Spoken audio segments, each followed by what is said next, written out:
5 days you work, 1 whole day to play. Come on, everybody. 5 days you work, 1 whole day to play.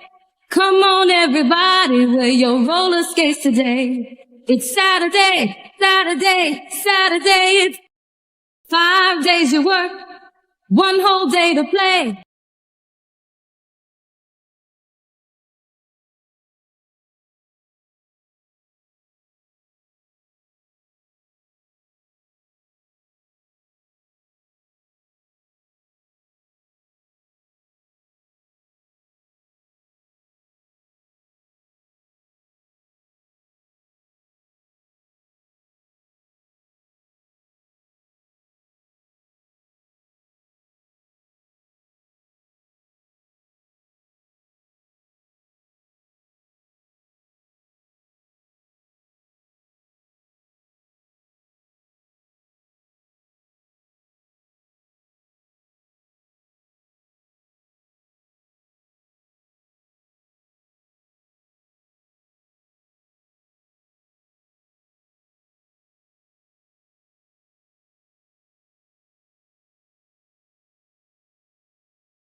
Five days you work, 1 whole day to play.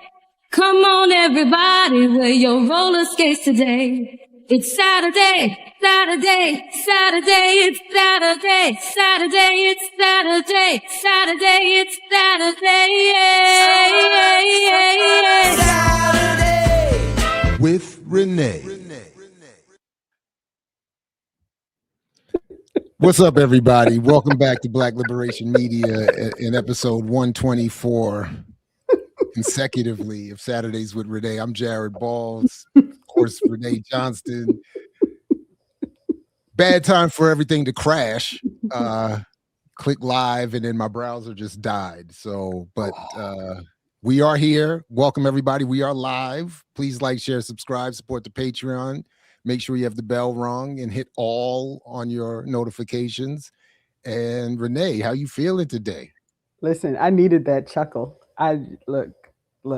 Sometimes technology, man, it's like great until it doesn't work. And you feel like, what is happening? So, but it's all good. It worked itself out. We got there. It's all good. It's all right, good. Very good. Yeah. So come on in, everybody. Please put this in your socials. Do all of the things. Good to see you all, and thanks for joining us yet again. I'm excited. We got This is going to be a fun one, and I've been looking forward to this ever since I got this first note from Zora saying, "What do you think if I add your essay to my show?" And I was like, "Wait, what? What?" And so this is fun for me. This is like a whole new experience of people paying any mind to anything that I say that I'm still not used to. Jared texted the other day, like, someone's a fan, and I was like, every time I hear that, I'm like still surprised that people pay any mind to anything that I say. But we're gonna roll with it. No, they should pay closer attention. What's up with you? When did the college visit start? Monday. There we go. In fact, we are going up the East Coast Monday, and I mean, the good news is, baby girl has many options. Gotta love that. And should have even more. So, but we're gonna go see what's what, and then it's just a matter of how we're gonna make this work, because the debt that we went through is not going to be passed on. So we will have to be very cautious and frugal and find ways of covering this somehow, some way, without all of that. But no, the options are there, and we're looking forward to it, and we'll see. Oh, word. That's what I'm talking about.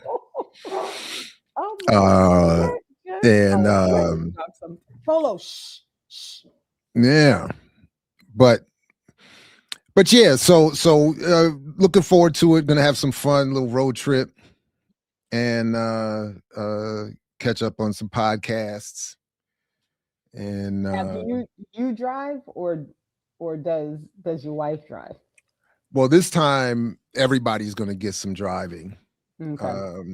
The more increasingly, my wife drives, or one of the girls drives. I'm trying my best not to drive ever again. That's the goal. That's the goal. But we're all going to take shifts. I'm over it. I'm past driving. I want to move to a driveless. There was a brief period in grad school where I didn't have a car, and it was like the best. It was actually my happiest time, and it was just great. And it would be like, if people would be like, "Can you make it to this? If you get me there," and Now, is this PhD grad school? Yeah. PhD. So were you living in Ithaca when you did? No. That was for the master's degree, where I did live in Ithaca and did have a car, but but no, I'm talking about when I was in DC without a Ithaca. I was in DC, so I which isn't it isn't the greatest for public transportation, but you can live in DC if you can live in DC without a car. And especially when you endeavor, as I was, to not go anywhere and do much, like it was like I didn't, I could walk everywhere I needed to go. I could, or take the train or a bus. And this was still like pre Uber and Lyft, and pre the affordable cab for me. So it was either the bus or the train or the foot. But I loved it. Stressless. And I was actually opposed, oddly enough, to all the biking assistance being made in DC.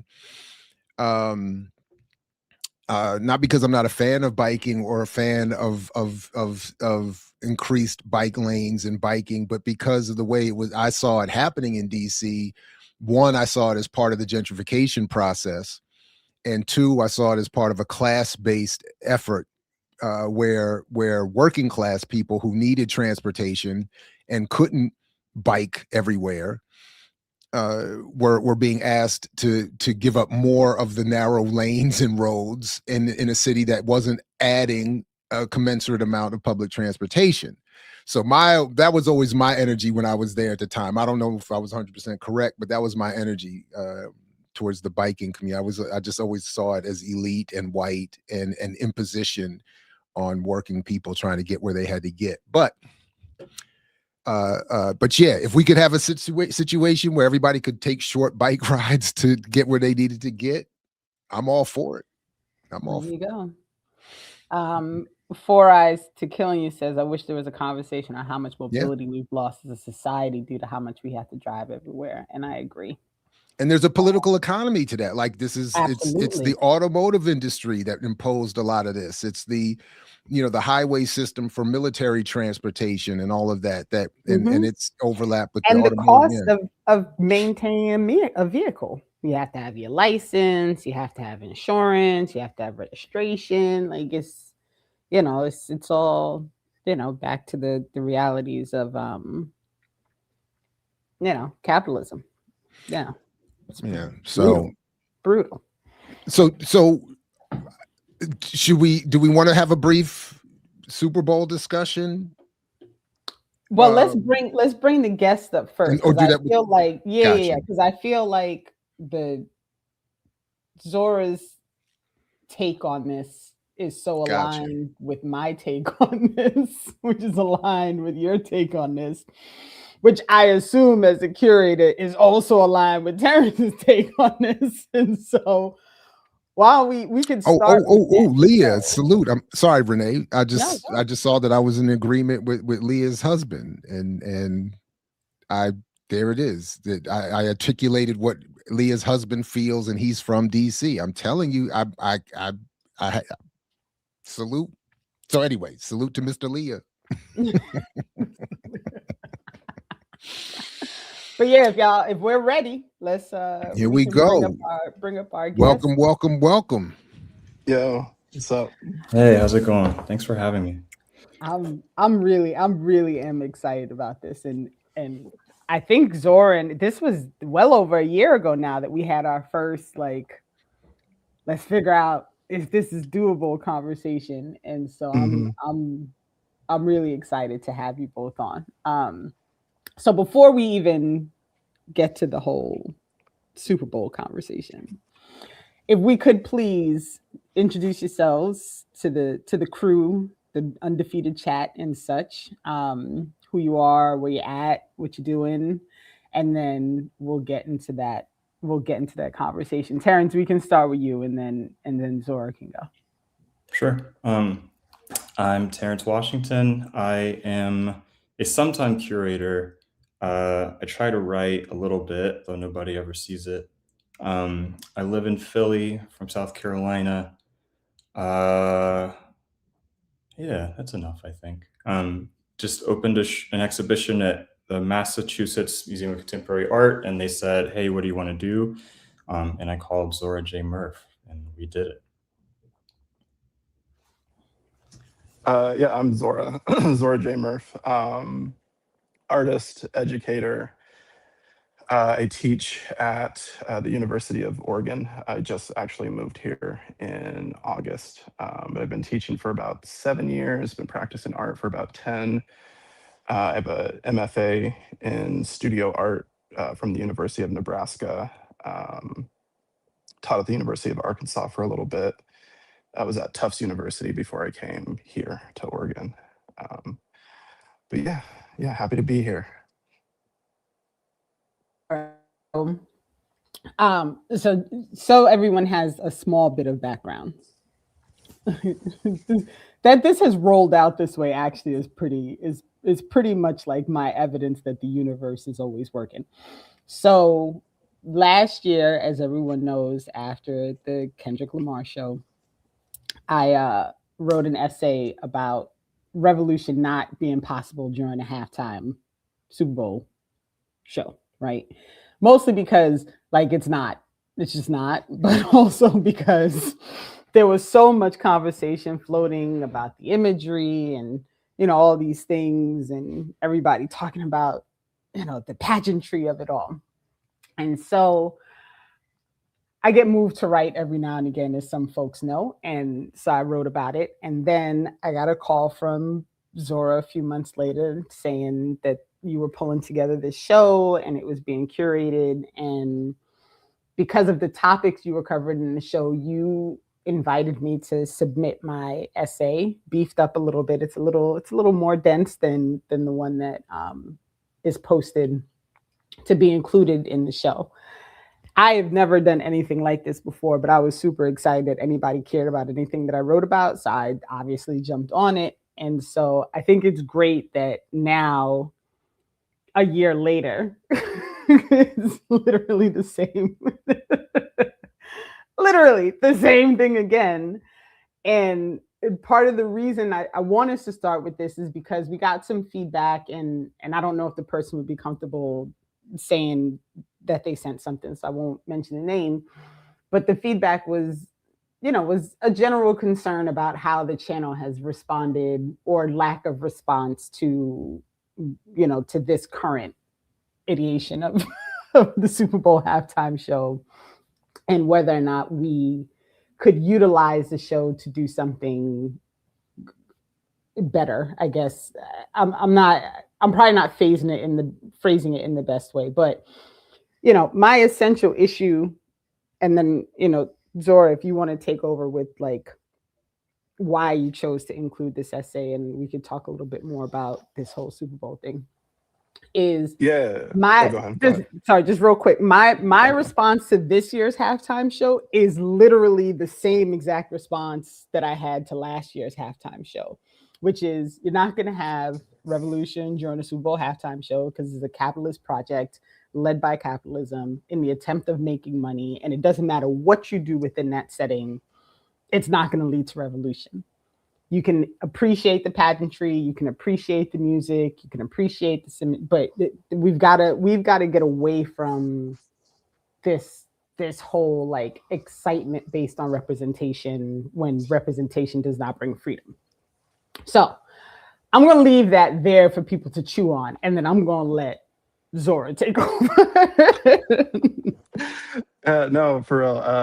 I think that reading the essay, I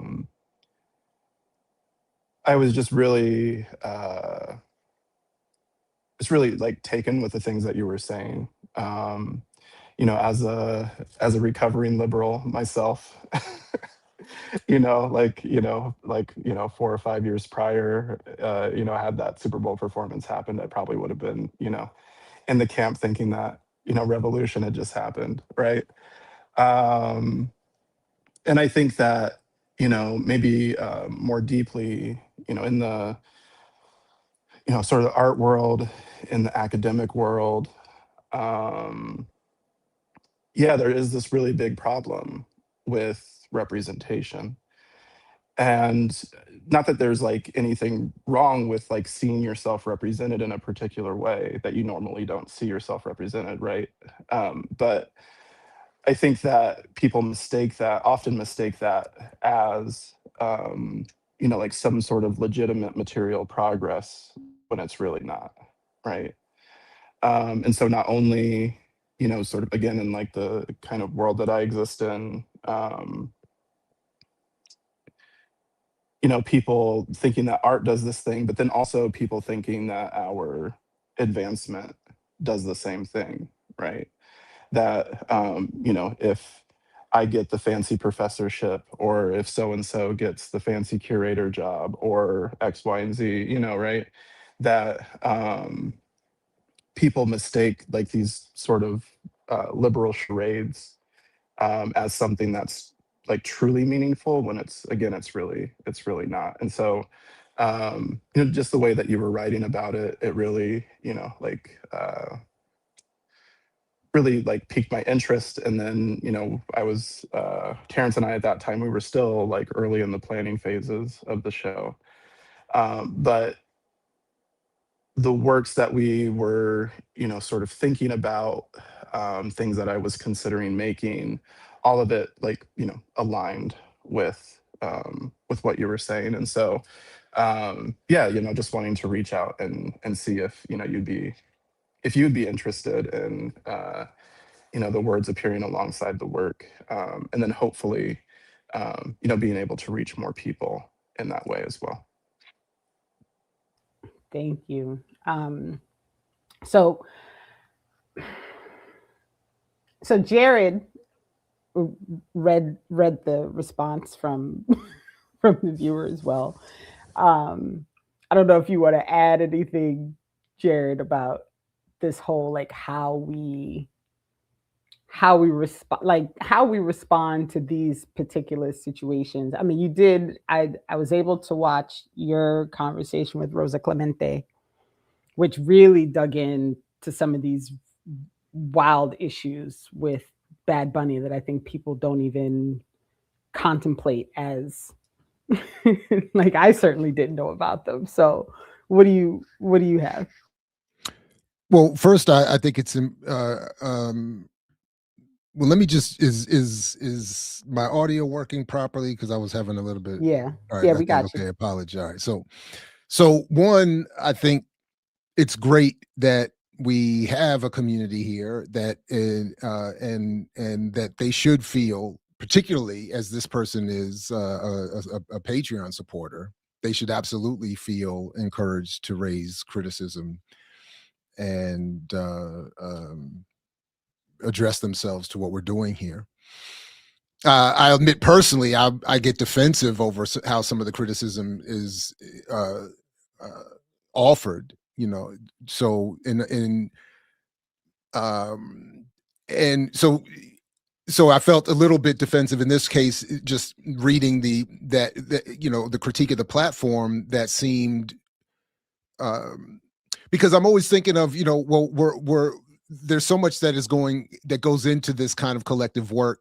There's so many moving parts, and yet there's so much good done.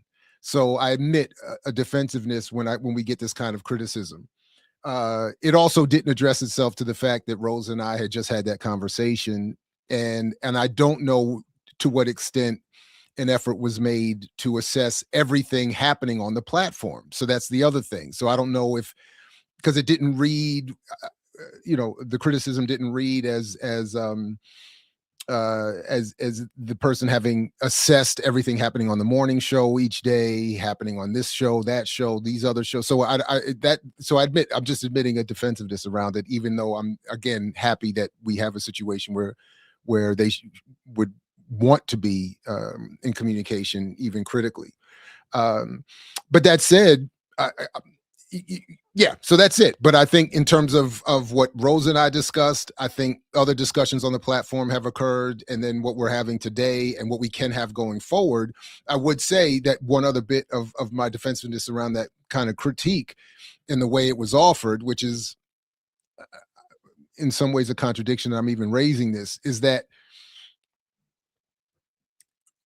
I would prefer that it come in the form of a suggestion, instead of, why haven't you talked to this, that third, and this, that, and that one, or why haven't you done what these other platforms have done, which was said in this particular critique. Without, I didn't get any sort of clarity around what those platforms had done well versus what we weren't doing. But instead of saying, I would prefer that a comrade approach us and say, even if they had said, Jared, your conversation with Rosa was all right, but it was lacking. I think you should talk to this person or that person, or I think your platform should invite conversations with this group or that group, or here's a discussion happening on this other platform that I think you all should try to emulate here. I would prefer that as opposed to the form of the critique that we got. But that said, I'm here for it, and we can make corrective measures, and I think we're about to. So.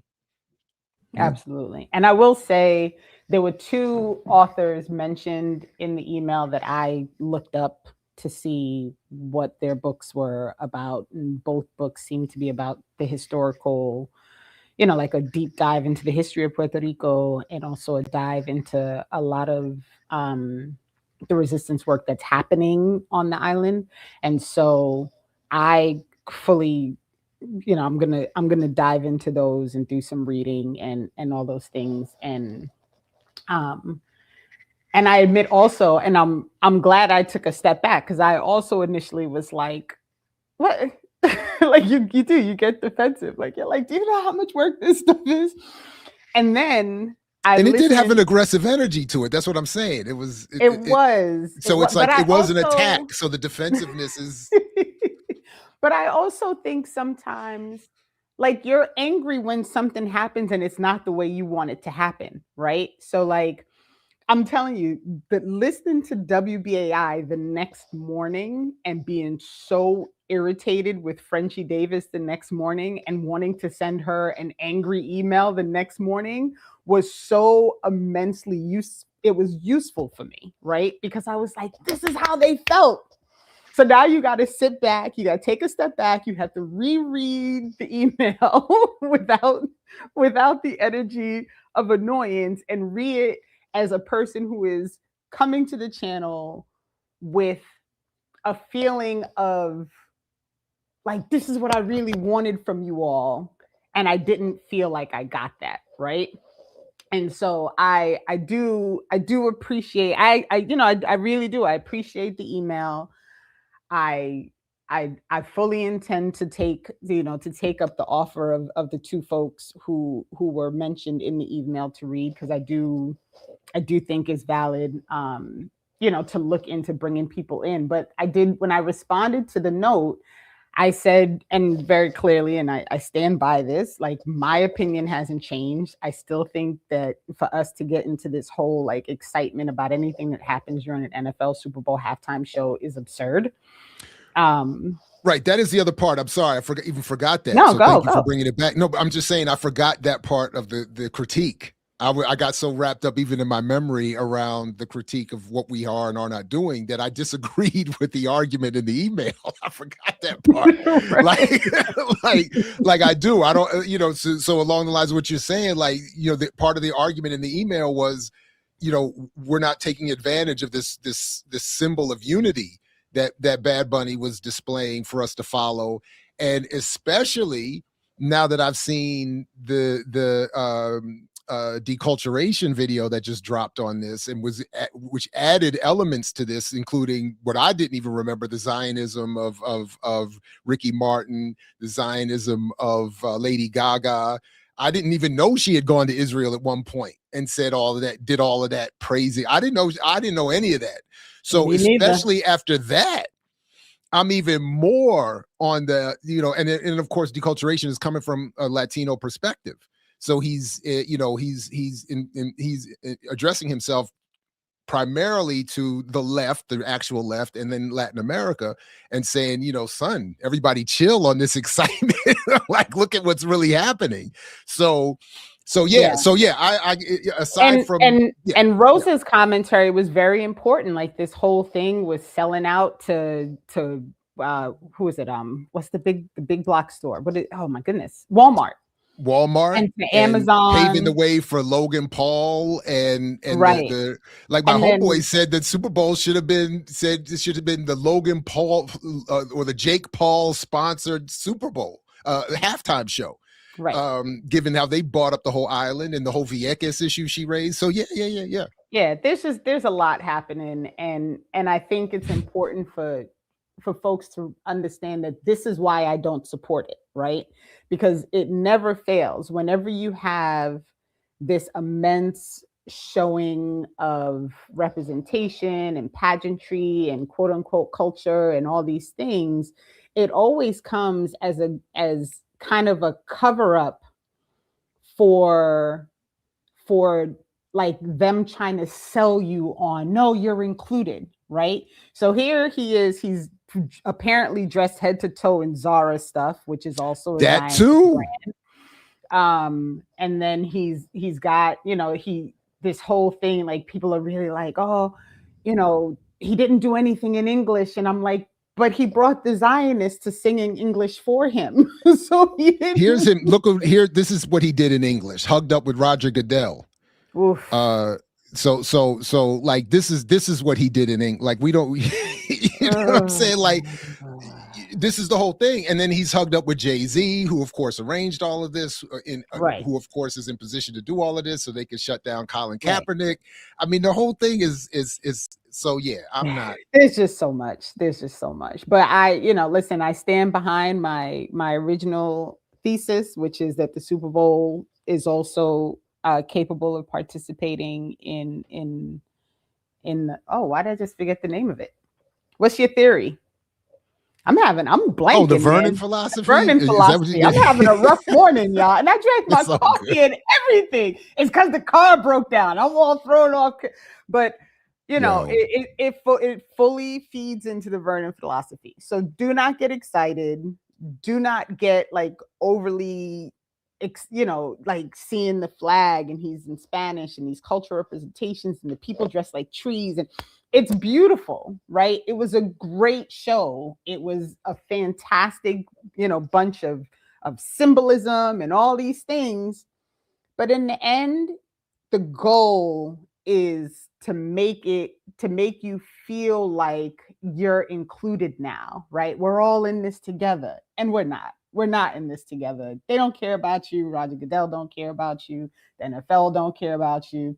And although it seems that Bad Bunny has done more than a few things that have attempted to at least align him in a way that he's not totally clueless about some of the problems. Listen, the minute you sign on with the Apple Music, the Amazon, the NFL, the Walmart, like, your goal is to get your bag.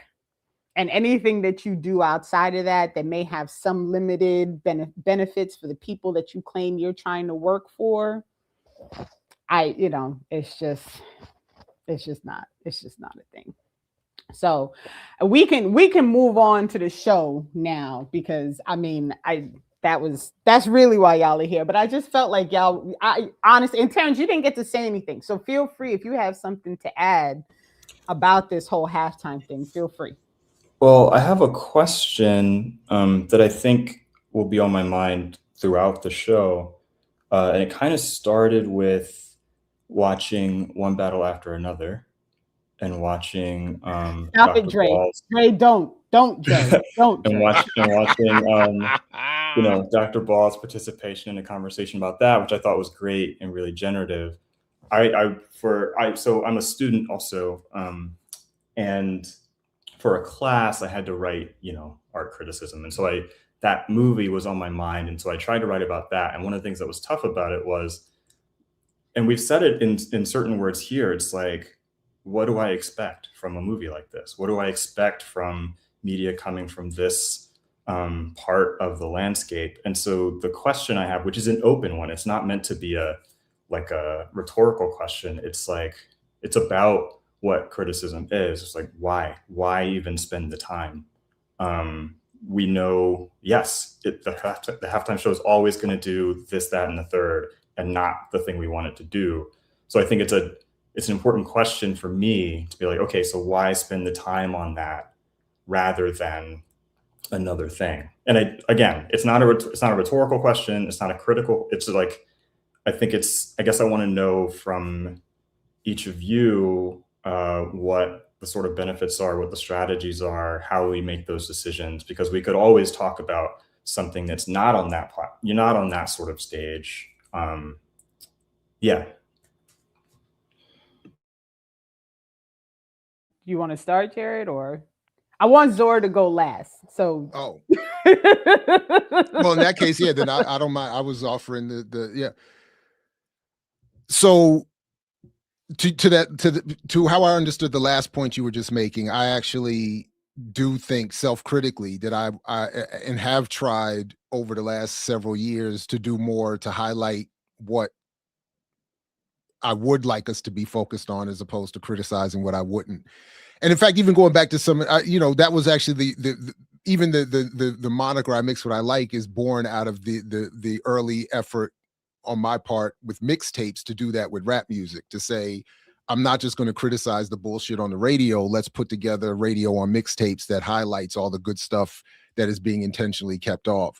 So I've always struggled with this, but I think over the years have slipped more into just the hating on what's out there, as opposed to promoting or talking more about the opposite. So I think that's a very good point, and something we should always keep in mind as we engage. But the other part, though, as I've said, even with the Vernon philosophy, for me, part of it is, as an educator, I feel like it's unavoidable. Students bring this stuff to the class all the time, and I think that we do have to have some sort of critique, even of things we don't want to involve ourselves with.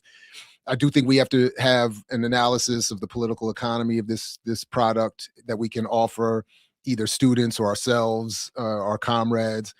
And then lastly, for me, it is also just about therapy, therapeutic exercise. Like, I watch a lot of nonsense. I'm not innocent, and I'm not free either.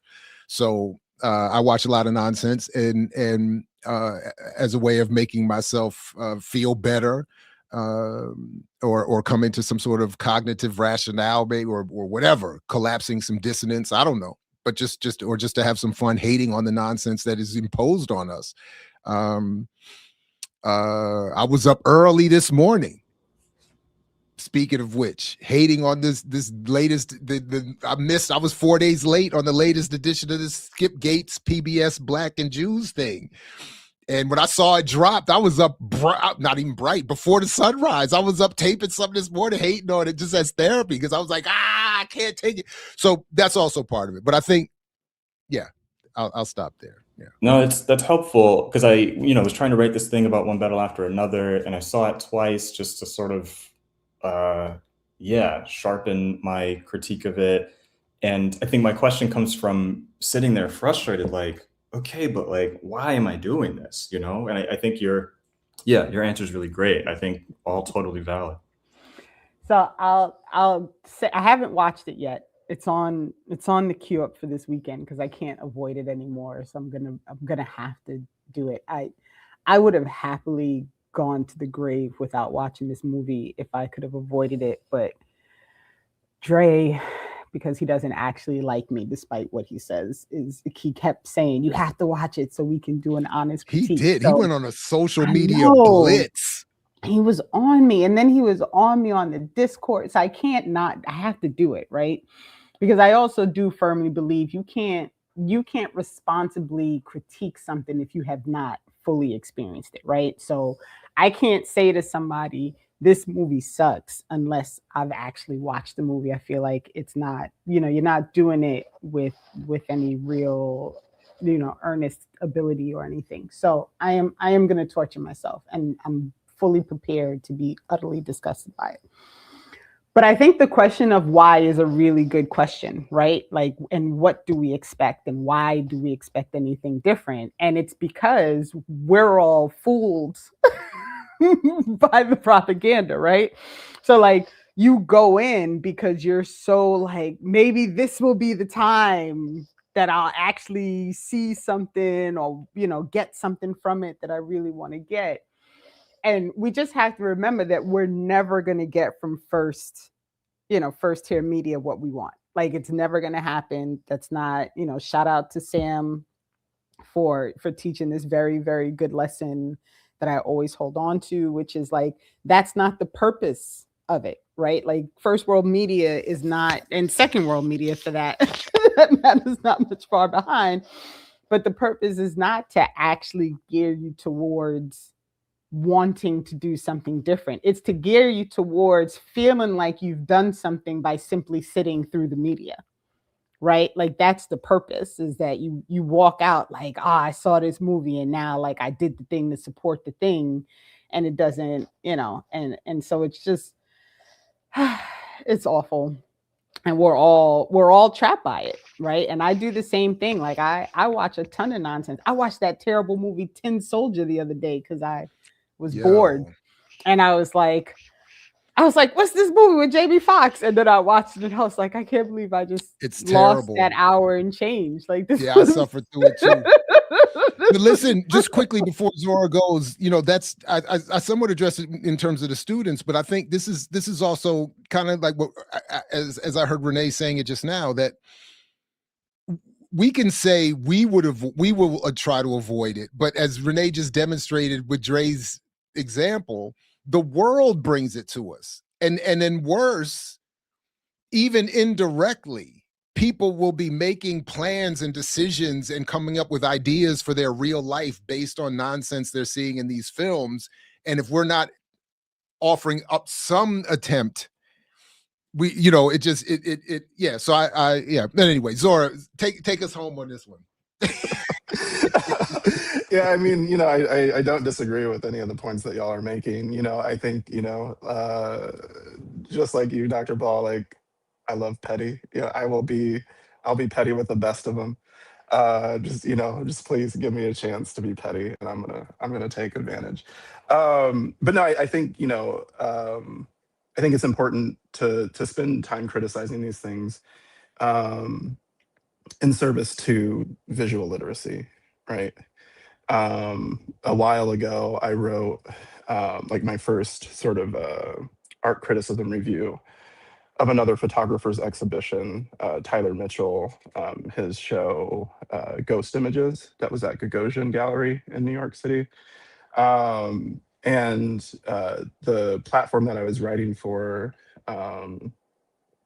Dear Dave, yeah, Petty Luya, for sure.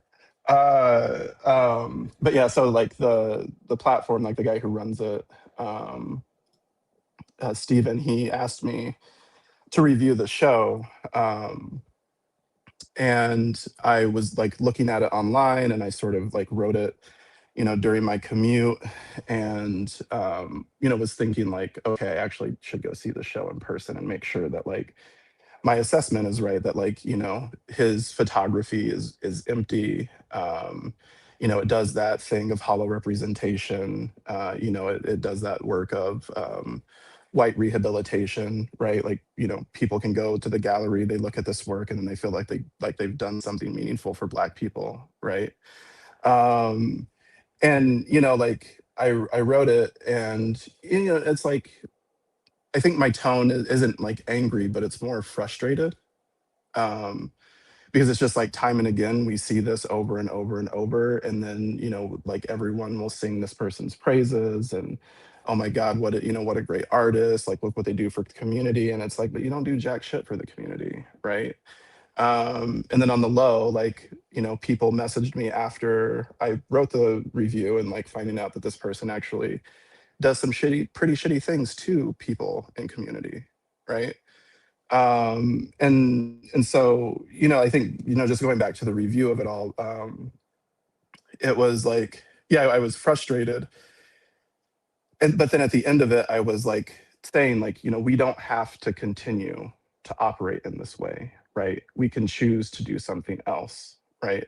um but knowing that, like, to try to do something else in a blue chip space like Gagosian is to commit class suicide, right? Is like, you're going to get kicked out, right? They're not going to allow you to do that, and then they might just stop inviting you to do things, right?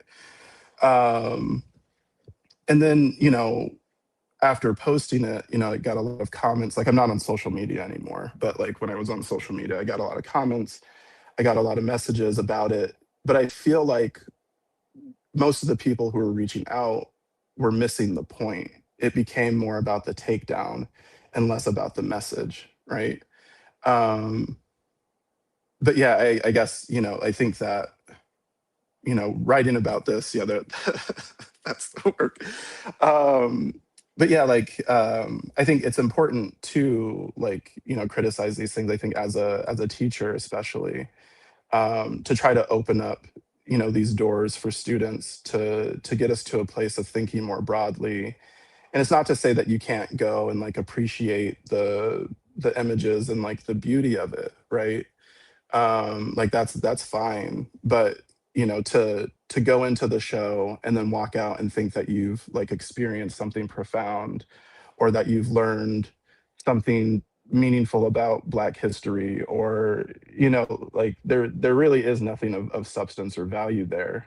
But again, I think that's like a really big problem in the art world that, you know, Terence and I exist in, right? Like, you know, work like that stands in as, you know, like it made me think of a couple of things. So first, Renee, like, and you know, I'm sure you've seen this on my website if you've been recently, but there's a quote by you, from a episode, of Saturdays, I think maybe about a month ago, where you said, where you asked, like, where is your time and energy most useful to dispel people of the indoctrination that results from bad propaganda? And then I sort of added imperial in as a parenthetical just to make sure people understand bad imperial propaganda, right? What are you doing to dispel that, right? Um, and then, you know, Dr. Ball, I was watching the Iron Triangle lecture, that you gave. And a couple of quotes that stood out was that the industry sets the standard of success and prominence, and people will try to find a way to match that standard. From an industry perspective, the art is irrelevant.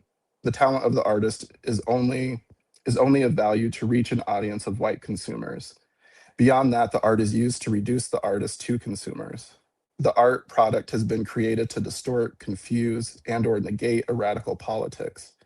This paradigm creates a popular culture that eases the tension of the colonizer and makes the colonial project seem safer or more relaxed, right? Like how our participation in this, like we can't help but be co-opted by a massive system that is meant to propagandize us, right? And that's not to say that we, you know, if we hold that awareness, we can begin to like find ways to work against it, maybe try to find ways to remove ourselves from it. And I think that's like really, that question was a big question, I think, for Terence and I over the past couple of years of planning this exhibition. And not to say that, like, you know, we found like the penultimate answer, right? But I had to do a lot of thinking about like, yeah, like who am I trying to speak to, right? Who is going to show up at this exhibition, right? Like what is the purpose not only of the show, but you know, a purpose for me as an artist moving forward. for me as a professor moving forward.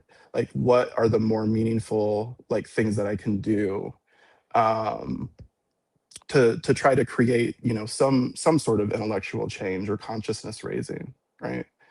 But yeah, I mean, I can pull up the slides if you want me to. If we can, you know, start talking about the show. Yeah, please. Okay. And you know, it's amazing to me how much smarter Jared always sounds when someone else is quoting him. It's like I was gonna say, I was like, I said that shit. Yeah, you said that shit. Damn. You really said Okay. that. I was like, go ahead, listen. Jared. I didn't know I had it in me, but all right, yeah. Right. Yeah. No, but I was watching your critique of the Henry Louis Gates thing. Was that last night before last? And I mean, you brought that point up again, like this idea of like scattered success, you know, sort of Breeds creating universal hope. these, Mhm. breeds universal hope, right? Like that, like it creates these sort of models that we're supposed to, like we feel we're supposed to aspire to, but then all we're doing is engaging in the petty bourgeois politics and then betraying, everybody else, right? Well, And episode 2 is even fucking worse. I can't wait. I can't wait. I just sit there and mean, I get such joy. I'm just glad that from Jared watches them interjection. so I don't have to. Like I'll take that. I'll take that. so, but this is where the therapy comes in, because like this is like that, like with a series like that, I cannot avoid it. I honestly would not be. I'm incapable of making myself not watch it. So if otherwise, I would just be. My classes would be the only recipient of the hate, and I would just have to dump it all on these poor students. So that's where it But anyway, yeah. No, I And it's appreciate important because I will say, and I think of this all the time. I dragged Jared up to New Jersey to lecture for some of my students when I was still at the high school, and he asked the kids, "How do you know that you like the thing that you like?" And I will never, ever, ever forget that question and that conversation, and how much I consistently and remember, like constantly I remember this conversation about how we're fed all of these things, and then you simply embrace it and you start to think like, this is the thing that I really like, and it never even occurs to you to think about the bombardment that you get that makes you think that you like that thing. Like my mother told me a story. She's shaking her head right now because I always talk about it. She's like, you talk about me too much, but I don't know what she wants me to do. So my mother told me a story about seeing like a mac and cheese commercial, and then like mac and cheese was in her head until she made the mac and cheese. Like that's how, like it just kept replaying, right? And so we're we're literally like we're trapped in this place where we are constantly bombarded by the need to have a thing, to get a thing, to want a thing, right? And you're so overwhelmed and obsessed with it that you can't even, there's not even an opportunity to kind of step back and start thinking like, do I actually need this thing? Like, do I actually have to have this thing? Like, why is this in my brain as a thing that is a must, right? And it's work. It's work to get out of that hole. It really, really is. But yeah, let's move on to the show. Zora, while you're pulling up the slides, Terence, do you want to tell everybody about like what made you decide that this was the thing that you wanted to, as someone who you said you only part-time curate, like what made you decide that this was the thing? Yeah, sure. I didn't really grow up looking at art. I didn't really start looking at art until my late 20s, or art in museums. I'll be clear about that. And why did I say that? I kind of went through, I was really into it, started working in art museums. My first job was at the National Gallery of Art. I also used to walk around DC a lot. You can walk from one end to the other in an hour. It's easy. And east to west. Yeah, I was really into art museums, and then, started following the money, both inside my work and outside of it, and became, deeply disillusioned. I got my master's in art history from Williams College, which is right down the road from from Mass Mocha, where Zora's show is. I don't know how they decided to call me for this thing they're doing where they're inviting guest curators, but they called me and I was like, okay, are you sure? And my first idea was to get them to make realistic copies of badges for art museums, because for the most part, when you go to an art museum, if you work at another art museum and you can show that, you get in for free. And I think everybody should do that. You can actually find some museum badges on eBay if you look. But in the end, it was a big opportunity. It was space. It was, financial support. And so there's that. Just bracket that. Zora and I had met each other in 2018, 2017, 2018. Yeah. And we, we're kind of going through some stuff. The world's going through some stuff. We're reading things separately and together. And I had written on Zora's work a couple times. The only poems I may ever publish, I would say, were written with Zora's work. And when when I thought, okay, maybe I actually do an exhibition, I was like, let me call Zora.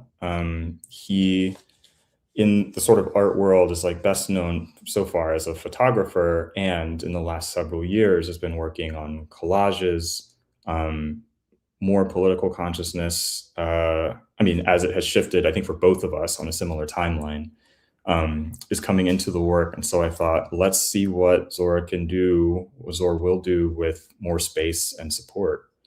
And that was it. I called Zora. I was like, what do you want to do? And it's been really great. Yeah, for sure. Let me pull up these. See if I can pull up these slides. Okay. And then while you talk us through what you're pulling up, Zora, if you want to talk about like your history as an artist and a photographer, and kind of how you got to this place.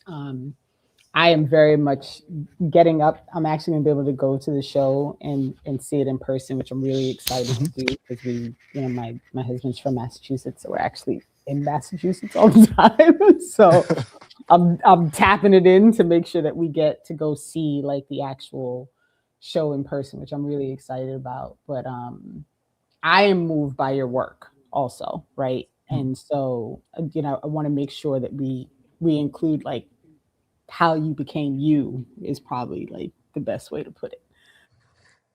Yeah. So I have a pretty like roundabout way into art. I went to school for psychology. I went to college. So I have a psychology degree from Iowa State University. While I was pursuing that degree, I started working for a disabilities agency, so providing like community-based service to folks with intellectual and physical disabilities. And so I was like working in that field, just gaining a lot of experience, and it was really fulfilling. But I knew that it wasn't necessarily like what I wanted to do. I moved to Eastern Iowa, started working at a juvenile detention facility, and was working with kids who were on probation. So I wasn't like my office was in the facility, but I was actually doing community-based work. So my job was was called a tracker. And I would like my work, like I was like this sort of consequence, but it was to like do like checks on the kids, like maybe check their school progress. Sometimes they were wearing electronic monitoring units. And while I was doing that work, I decided to go back to school for art, to study photography. And in one of the last classes I was taking, we had to spend a semester working on just like one project. And so, I'm school part-time, working full-time. And so I just decided that I would photograph like what I was doing for work. And so I started making portraits with the kids that I was working with, just thinking about like their predicaments, like the stigmatization, that comes with being criminalized. And through that work, I started doing like actual research, and thankfully Eastern Iowa, like they have pretty good, like there's like a lot of people around just doing studies on punishment bureaucracy trends. And I was reading a report about disorderly conduct charges coming from schools, and they were talking about like the increase in these charges happening. And I was like reading it. I had just dropped a kid off at school. I was looking at these statistics, and then like there's this moment where I'm like realizing like I'm reading about like the kids I'm working with, right? And then thinking about like how many times I've witnessed a student act out at school. Teachers get frustrated, call the police come. The situation doesn't de-escalate. They slap the kid with a disorderly conduct charge, and off to the detention center they go, right? And so that work, really like doing that work and then making art about it, like at the same time, like really opened my eyes up to like how the system functions. And then, from there, I had a couple of really great professors. Um, and, I guess I felt that like I was inspired by how they could pull or like help me like form my ideas, right? Like how they could, like something that was in my mind, they could help me like get it out. So like, I guess an example is like when I did my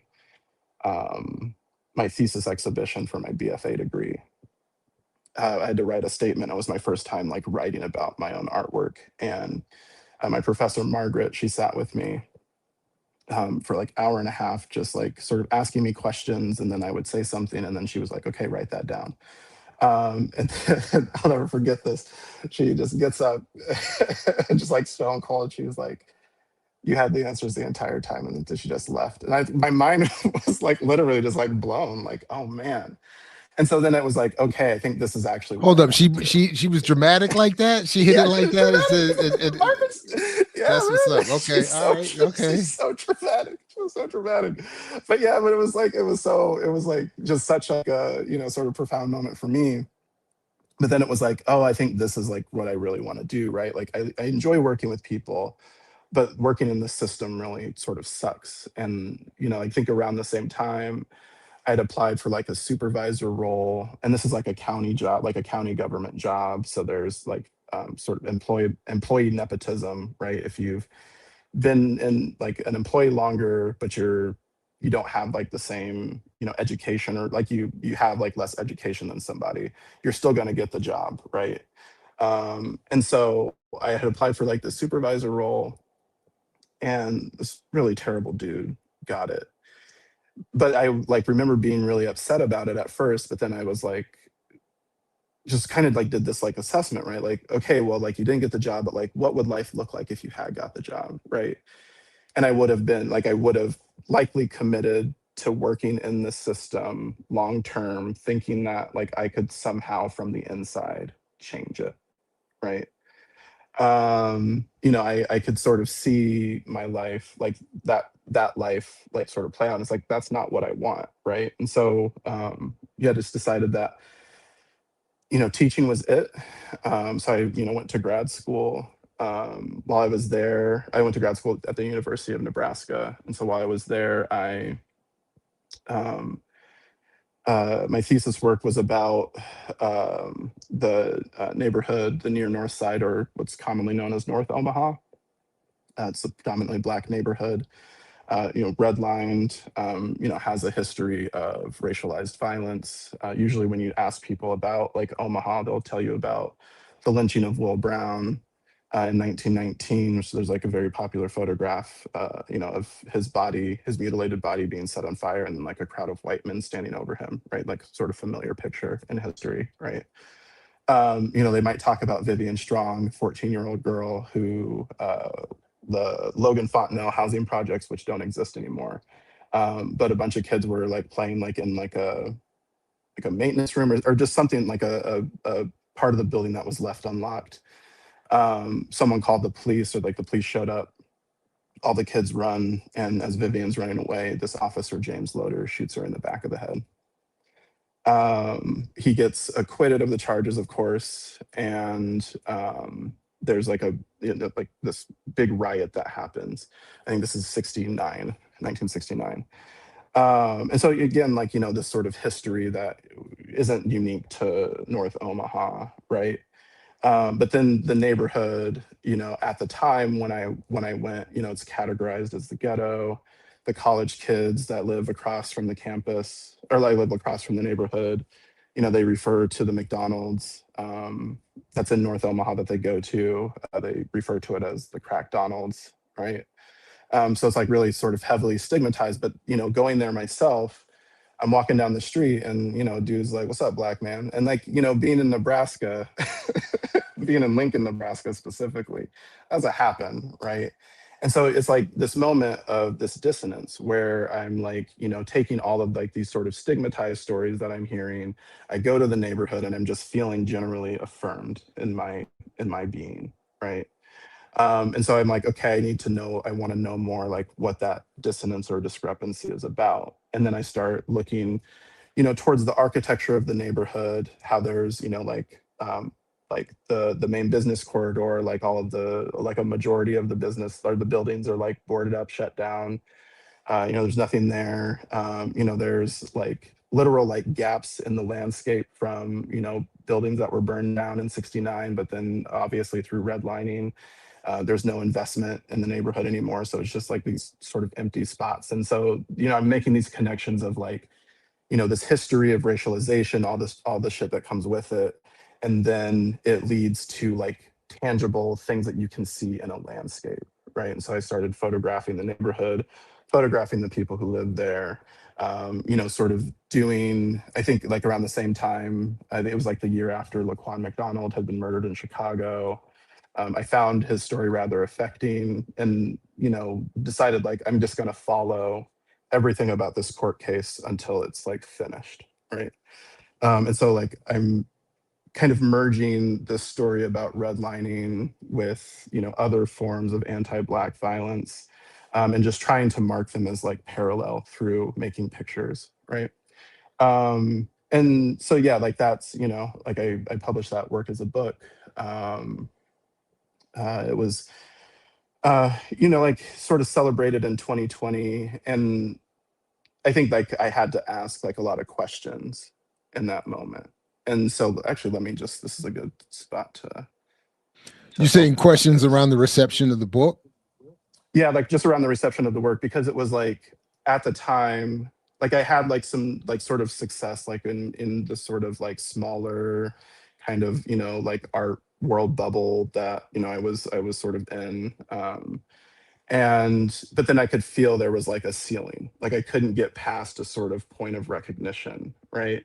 And then like I think January 2020, one of the curators from one of the photography curators from MoMA reached out, wanted to put the work in.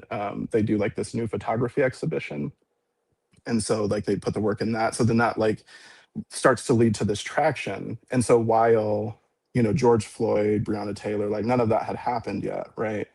But then that happens, and at the same time, like I'm on this sort of career upswing. And then that came with a lot of questions. Like, I mean, I was literally like asking people like, why now? Like, why this moment, right? Is this like sort of disingenuous? And a lot of the stuff like, was disingenuous. Sorry, I'm just trying to figure out how to share my slides here. Jared, you should be, I think it's if you hit the present button, you should be able to pull it up, and then Jared can share, like actually pull it up on screen. Okay, here, let me see. And the links to these that we're showing, I'm putting in the show description also. So to the Dear Dave letter, to this interview, to Zora's website, and whatever else will be there. Okay, can y'all see that window? Yeah. Do you see it there? Let's see. I'm only on one screen, so yeah, it's hard for me to tell if it's sharing. We good? It is sharing, yeah. Yeah, It is sharing. Okay. Yeah, so I think like, this portrait, the self-portrait that I made in 2020, I guess it sort of demonstrates where like where I was like sort of currently at. And then, this is like really early on in like my own politicization, right? And so this self-portrait as a dreamed man, I'm standing with my eyes closed in front of this BMW 7 Series. That is not my BMW. That is a rental car. Oh, that's my perfect. Wife and I took a pimping trip. like a rap video. I was just saying, everything gets returned. Everything gets returned. Yeah, no, there's that image, the iconic image of Ice Cube with the Impala. It looks rather similar, and that's on purpose. But yeah, so I we I'd rented that we had gone to rent a car for a trip, and like the rental company gave us this BMW, and and it was like this sort of odd experience of like having like this like driving around in this symbol of what's supposed to like, or what's in something that's supposed to symbolize success, right? And like white people just could not handle they could not handle seeing my black ass driving this brand new 7 Series, right? But that's neither here nor there. I think the more important part is that like this was like where my aspirations at the time lied, right? Like I, like everybody else, was indoctrinated, as an artist, to think that like this is the type of material success I'm supposed to be striving for, right? The fame and the acclaim and like all of that, right? But the farther or the deeper that I got in, the more empty I started to realize all of those aspirations were, right? And this is, of course, like, like Terence said, like we're, in conversation about a lot of stuff, reading different things, like all of that. And so this image here, this isn't my work. This is an artwork by the artist Terafe Coleman. But it's an artwork that I really like because I think it points well, like it highlights well fitting a type in the art world, right? Like having a level of. Oh, go ahead. Do you mind if I just read that? I don't know if everybody can. Go ahead. It just says things I need to become a successful Black artist: white partner, MFA, trauma.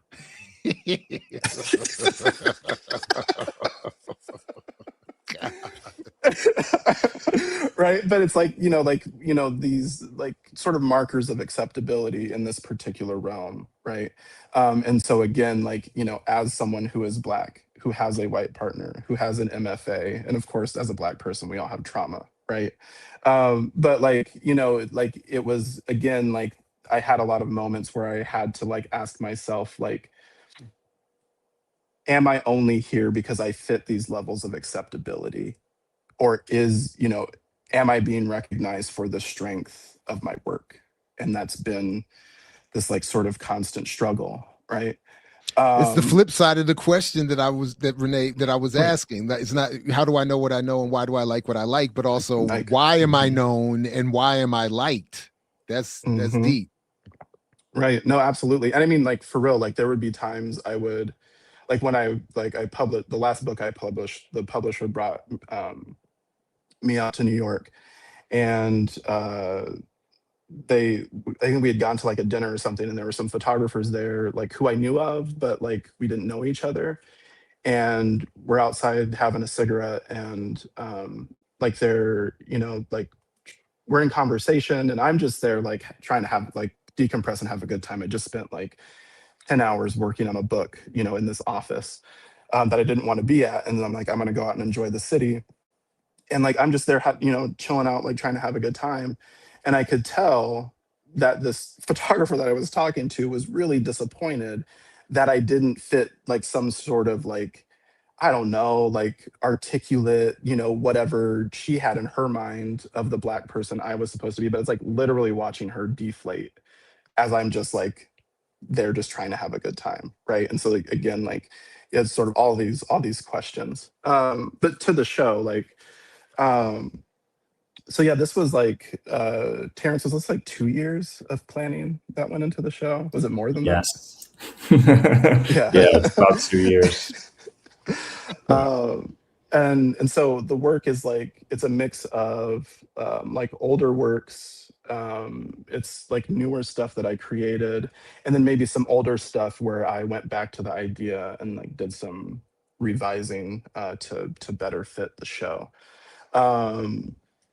And yeah, so like as an artist, I really like to use wordplay. So even like the title is supposed to like kind of provoke someone to play with the words, right? Race, hustle, independent of each other, you know, this sense of speed and urgency, right? Race, hustle together as a concept, right? One who is hustling their race for some sort of gain, or hustling the concept of race for some sort of gain. And yeah, so with the work, like with the show, I'm like literally trying to speak to people. And I think an overarching question, like when people come to the work, that if I was there, if I could like ask, is like I'm asking people to actually struggle with me. Like, can you intellectually struggle with me, right? So this work, Writings on the Wall, or Joy James said, it's a quote by Joy James, but it's something that stuck with me. I think she was talking about like, you know, her kids, she was trying to tell her kids like that Malcolm loved them and like died for them, and that they should appreciate that. And then she, you know, sort of brings up this quote, like, instead of binge watching Netflix or some distraction from the pain, face it. And I think that, you know, in art spaces, people come to these shows likely to be entertained, but I'm not trying to do that, right? I'm not trying to entertain people. And so I feel like this sort of prefaces like the tone or nature of the show. And then, you know, earlier when I was saying that, but can I just say, I'm sorry, but I'm sorry. But sometimes watching Netflix is confronting the pain. It's facing the pain. Straight on, right. Screen to screen, eyeball to screen. Goddamn. Yeah, for real though. But yeah, so I think like just again, like this is just like a preface, you know, to what you're about to get into. And earlier when I was saying that, you know, like putting a lot of effort into thinking about audience, again, I was thinking like who's gonna be like, you know, the work is for Black people, right? Everyone else just gets to like, you know, anyone else like can come in and look at it and enjoy it and learn from it and whatever, right? But I'm speaking specifically to Black people. And then I'm trying to speak specifically to, you know, Black people like me who might be on like some sort of political precipice, maybe becoming more curious about the realities of the world, about the contradictions that we're all witnessing, right? And then, you know, people who are likely like the same class as me. That's like people who are going to be showing up at Mass Mocha. And I'm not saying like that's mutually exclusive, right? But like for the people that I'm trying to capture, the people that I feel like I can speak to, like at that level, is, you know, people like me, right? Who are coming into their class consciousness. And so, you know, the works are like meant to be confrontational. They're meant to provoke. And again, like knowing that like the art isn't going to change the world, the art isn't going to lead to revolution, but it can spark like some, like hoping it can spark some sort of curiosity. I don't know if there's anything that you want to add, Terence, at this point. Yeah, just real quick, just to answer a question in the chat. This is a pretty big gallery. I mean, that wall with the Joy James piece is probably 10 feet tall. And we can talk more about your materials as we get there, but you know, it was made, it looks like neon, but it's made with an LED. We just ordered off a website. And so one of the things I love about Zora's work is playing with like high-low culture, high-low materials. How do we assign value to things? But that, I mean, I told you several times, I'm sure, that, you know, you showed me that quote, and I think I'd read the same book. I think it's from In Pursuit of Revolutionary Love. Yeah. And I mean, every time I opened my browser to stream something, I was like, oh man, am I distracting myself?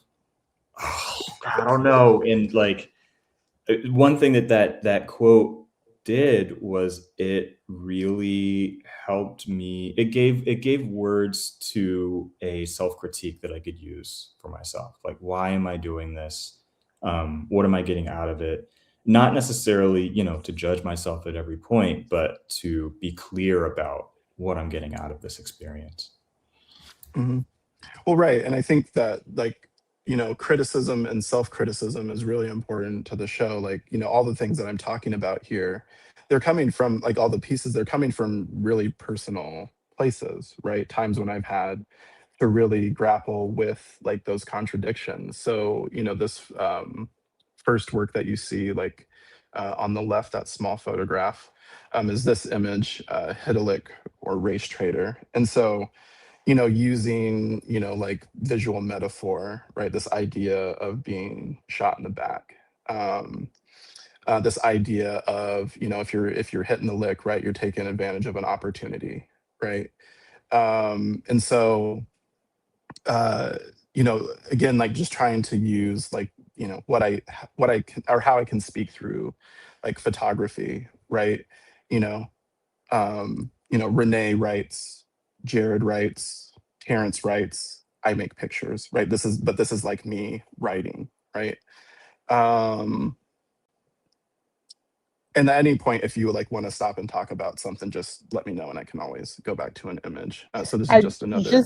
Go ahead. Just real quick, if so, I want people, and because undoubtedly there's somebody like, didn't they start off complaining about like culture and symbolism and why none of this matters and I want people to understand that the reason I'm so taken by this process that Zora has gone through, that he's going to bring people into, is about the intention of the work, right? So when we talked about Sinners, for which to this day, every time I tell people how much I hated that movie, sometimes I just get the side eye all the time about that, right? And so, and I like to remind people that, you know, Ryan Coogler was very, very clear that his intention with that movie was for people to buy the ticket and then go have a latte, right?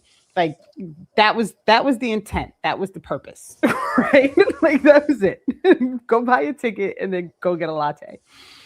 And so Zora's intent of wanting people to actually engage in understanding why he created the art, right? In the books that he chose, in the people that he chose to quote. I'm almost, and I'm sure this is going to happen when I'm there in person. Like, I'm a little bit shocked that like I'm in this, like, I don't even know how I got in here, right? Like, I don't know how this happened, but like, thank you. I appreciate it. And so like, you know, like the idea that the goal is to make people think, to make people engage, to make people want to ask more questions and to learn more and to read more and all. That's why, like, this is the side of the art that we want people to engage in, because the goal for Zora is to make you think and to want to learn more. Like, that's the goal, right? So I just wanted to make sure I said that out loud, because inevitably there's going to be a quote or comment or something with somebody complaining about us complaining and then, proceeding to No, but again, I think we've been Right. very clear though. They might do that, but they would be missing a lot of what has been said, including the fact that Zora just said, 100%. I don't expect the revolution to come just because I put together this great art show. 100%. It's the difference, as we've talked about in terms of business, of people saying, supporting a Black business is of course wonderful. Supporting a Black business as the solution and the political project is a whole other discussion. So yeah, absolutely. Right. I just wanted to say it out loud. Yeah, no, appreciate it. So that when somebody says it, I can point to somebody like this timestamp. Like go back and go to this timestamp because I addressed this comment exactly because I knew it was coming. You can feel the vibe when somebody headed into the comment section. Right. Just go ahead and make the clip right now. Yeah, but I mean, so if we're going debate back to basics with what we're saying, we can look to Larry Neal and his essay on the Black arts movement, right? The Black artist takes this, a main tenet of Black power is the necessity for Black people to define the world in their own terms. The Black artist has made the same point in the context of aesthetics. The Black artist takes this to mean that his primary duty is to speak to the spiritual and cultural needs of Black people. Therefore, the main thrust of this new breed of contemporary writers, artists, whatever, is to confront the contradictions arising out of the Black man's experience in the racist West, right? So, again, thinking about this idea of what is the purpose of what you're doing, right?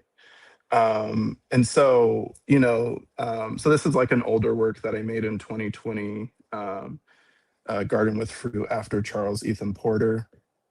And so, it's a photograph that I made. I was writing a lecture for students on still lifes, and I came across this watermelon painting, and of course, the symbol being a very charged one, and I'm I need to know who Charles Ethan Porter is, and so the information that I could find about him, he's Black painter, sort of renowned in his time for these still life images that he paints, and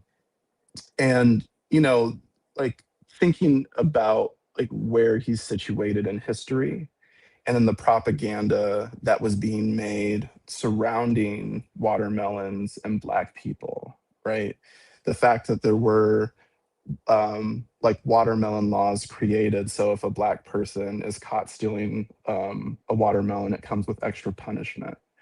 And so I think that maybe in some ways Porter might have been speaking to that, but then on the flip side is that Black people enslaved and at post enslavement were using watermelons as a means to support themselves financially, right? They would sell them at markets, and so then one of the reasons why that bad propaganda about watermelons is created is to disenfranchise Black people. Don't buy their watermelons. Don't eat watermelon because watermelon is a messy peasant food, right? And so I was thinking about those things, and then I came across the story of Israel Campbell, who was an enslaved man, gained his freedom at some point, and he wrote a book about his life. But in the book, there's a section where he talks about he had missed his picking quota. He was going to get whipped, while the plantation owner is sort of making the the post to tie Israel too. He starts sort of pleading, and then the owner's wife comes out and she hears him pleading, and she's like, don't whip him. And I'm sure he's saying, I'll make my quota, I promise, whatever. And she's like, yeah, he'll make his quota, don't whip him. And so then he doesn't get whipped, and he goes back into the kitchen to eat some potatoes that he had thrown in the fire. And while he's eating, he's thinking about shit, how am I going to get out of this? Because I know that I can't make this quota, right? And then he's like, oh, wait, but there's that overgrown melon patch in the back that no one really pays attention to.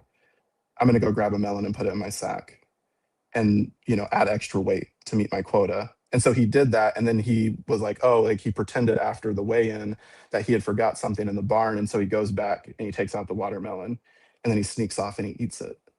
And he just kept doing that. And is like, and if he couldn't find a watermelon, he would grab a pumpkin, do the same thing over and over again. And then there was another enslaved individual, like a younger person who wasn't making their quota, was getting whipped. And Israel decided to tell this person, like, hey, this is what I did to get out of this. And so then that guy starts doing it. And then the word starts to spread. And then everybody starts doing it.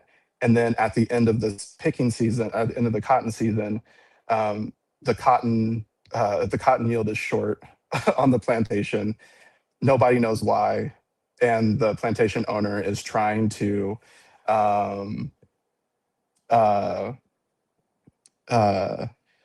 he's sort of blaming the person with the ginner who comes in, like weighs the yield and all of that. And so, again, thinking about like Black people selling melons for economic freedom, and then like this man using it as a way to like actually liberate himself from oppressive labor, right? And so, I don't expect people to know those things outright, but I try to leave, like, so you can sort of appreciate like the image on its face. And like on its face, I feel like it's just talking about stereotypes, like being put in boxes, and then like the sort of beautiful stuff that waits for you outside of those boxes, right? But trying to leave enough breadcrumbs referencing Charles Ethan Porter that if people want to dig a little deeper, they might be surprised at what they find, right? Yeah. These bag pieces, feeling myself, Black excellence complex. This work, it started like out as a shopping bag that I had from this store called Raygun, and it said the greatest store in the universe. And I was like in the studio just clowning one day, and I was like, greatest store in the universe, the greatest nigga in the universe. And I was like, oh, I should put that on that bag. And then I sent it to my homie Kevin, who's a designer. I was like, hey man, we got to do this bag, and it should say the greatest nigga in the universe. And so we made the first one, and then so this is a work that I revisited, but it's very much thinking about like, again, like these aspirations that we have as artists, how those aspirations lead us to participating in these systems that use us as like these tokens, right? The red, black, and green, obviously referencing Pan-Africanism, red, white, and blue, obviously referencing the American flag, but just thinking about like, sort of what you signal, and this question of like, is it empty, right? Are those politics empty? Am I only, like portraying these things in this space as a means to gain fame and acclaim? Or is there a more meaningful conversation here?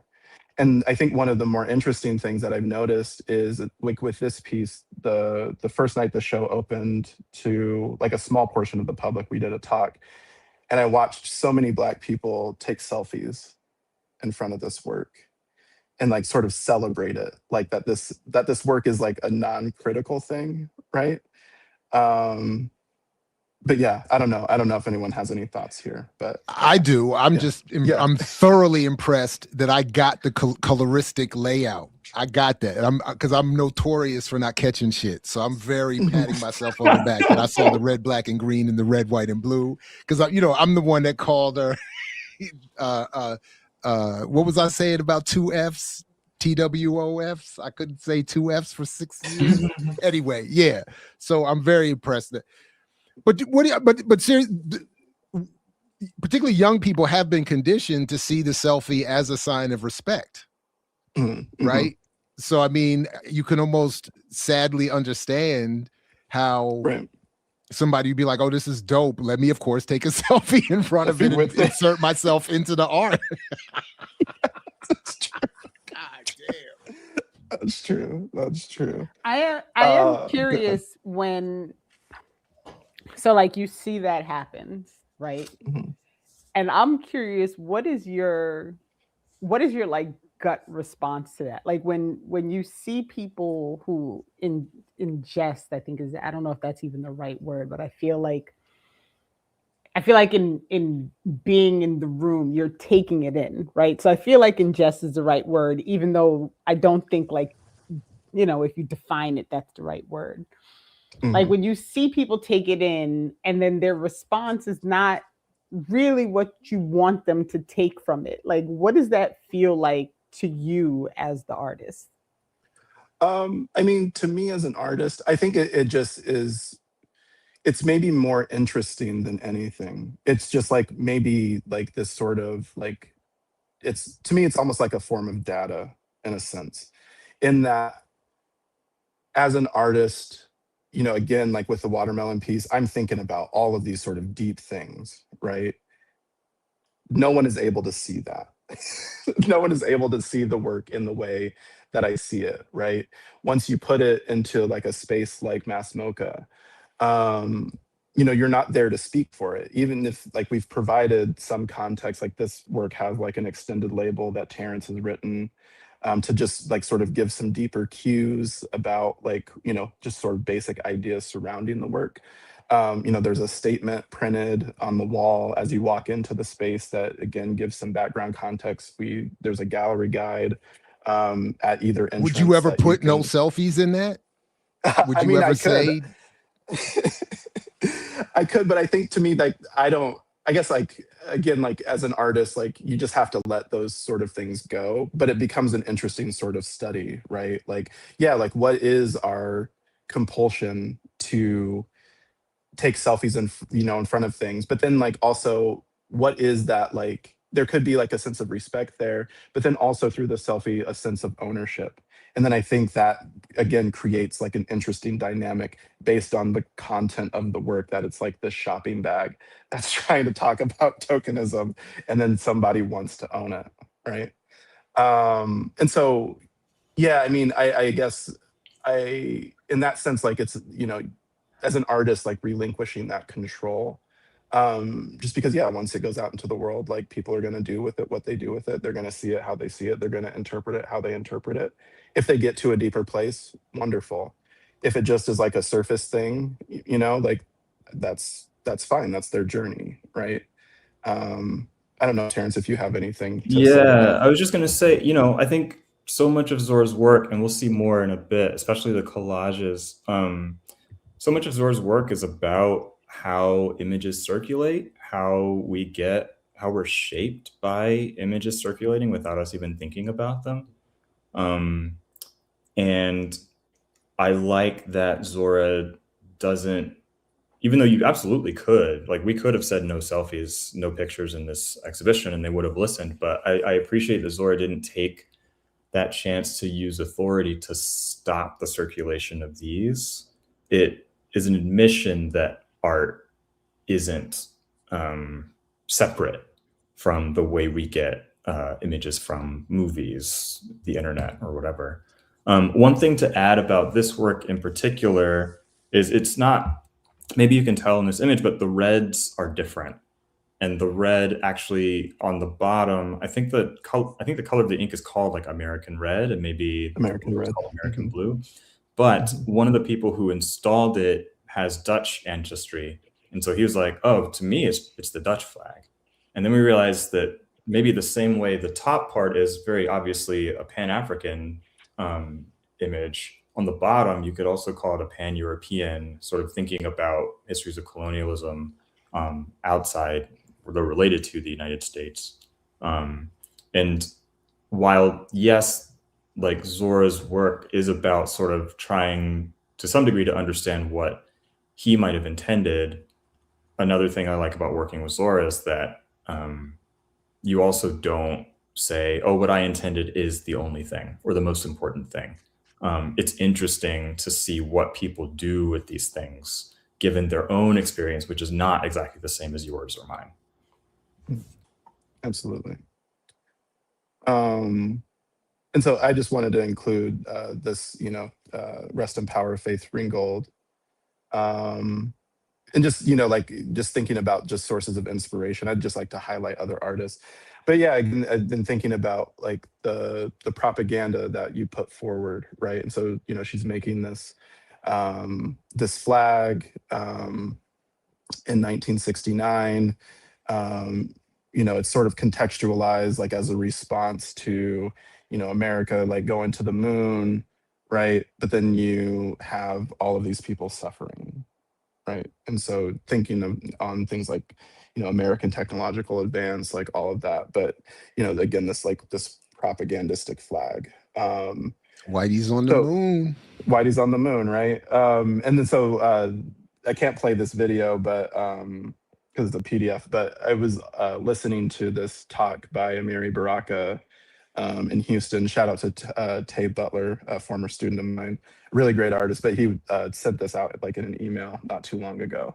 But there's a portion in this where he says, don't neophyte to niggas, win them. Win them because they are your people, and without them, you will die, right? And so again, just thinking about like, what does it mean to attempt to meet somebody where they're at and struggle, right? What does it mean to like not abandon people, but to also challenge them? Just again, sort of things that were circling my mind, just like in relationship to this work. So in the show, there's just like a lot of references to armed struggle. I didn't grow up around guns. I shot one the first time in 2024, which this piece is is a documentation of. And it's made in so collaboration. First shots, first steps. Yeah. Yeah, right. First words. Oh, yeah, first, right? Yeah, okay, I got that. The first documented. My wife Raina helped. With this piece, she took the pictures. But yeah, again, just thinking about things that I'm learning, as I'm getting politicized, and having like this sort of fear around firearms, thinking about the necessity of being able to defend oneself. And so, wanting to have this experience and then documenting it and putting it in the show. And so it's printed on like this sort of perforated vinyl. So light passes through it. The image becomes, I guess like sort of ephemeral in a way. And then this is like the source image. But one of the things that I really appreciated about it was like I made it and then like I selected the photos that were going to be in it. And then I sent it to my homie Kevin, who has always been like pro gun and like always advocated that I should learn how to shoot. So I sent him this picture, and immediately he was like, "You're holding it wrong." And then he sent me a video on proper pistol grip. yeah, it's got the ball of the finger. You can't get otherwise it's very good. Right. You gotta have supportive friends, man. I mean, salute to your crew. Not for real, but I think it's like, again, thinking about these ideas of being funny politicized. Now that you pointed out. You got it. Did you hit anything? Because I see the round coming out. I did not. I didn't hit a damn thing. I didn't hit a damn thing. I mean, I'm not necessarily the best shot, but I will practice. I will improve. I will be a better shot. I know how to hold it the correct way now. Thank you, Kevin, for your education. But again, like this idea of self-critique, right? Like, that I could have like got self-conscious about that and been like, oh, well, I have to like show myself holding it the right way, right? But no, it's like, this is all a learning process. We all suffer errors, right? We all suffer failures. And then hopefully we have people in our corner who are willing to help us learn, right? and again, not necessarily like what that piece was about, but like, you know, as I've had time to kind of reflect on it and think about it, this moment really sort of stood out when he sent me this video. I want you to try this script. And so, you know, like as we're going through the images, I just wanted to like kind of show the show like in context so you could see the space. So this is like one of the views, you know, from inside the gallery space. And so this work, that large photograph is called Gas Money. And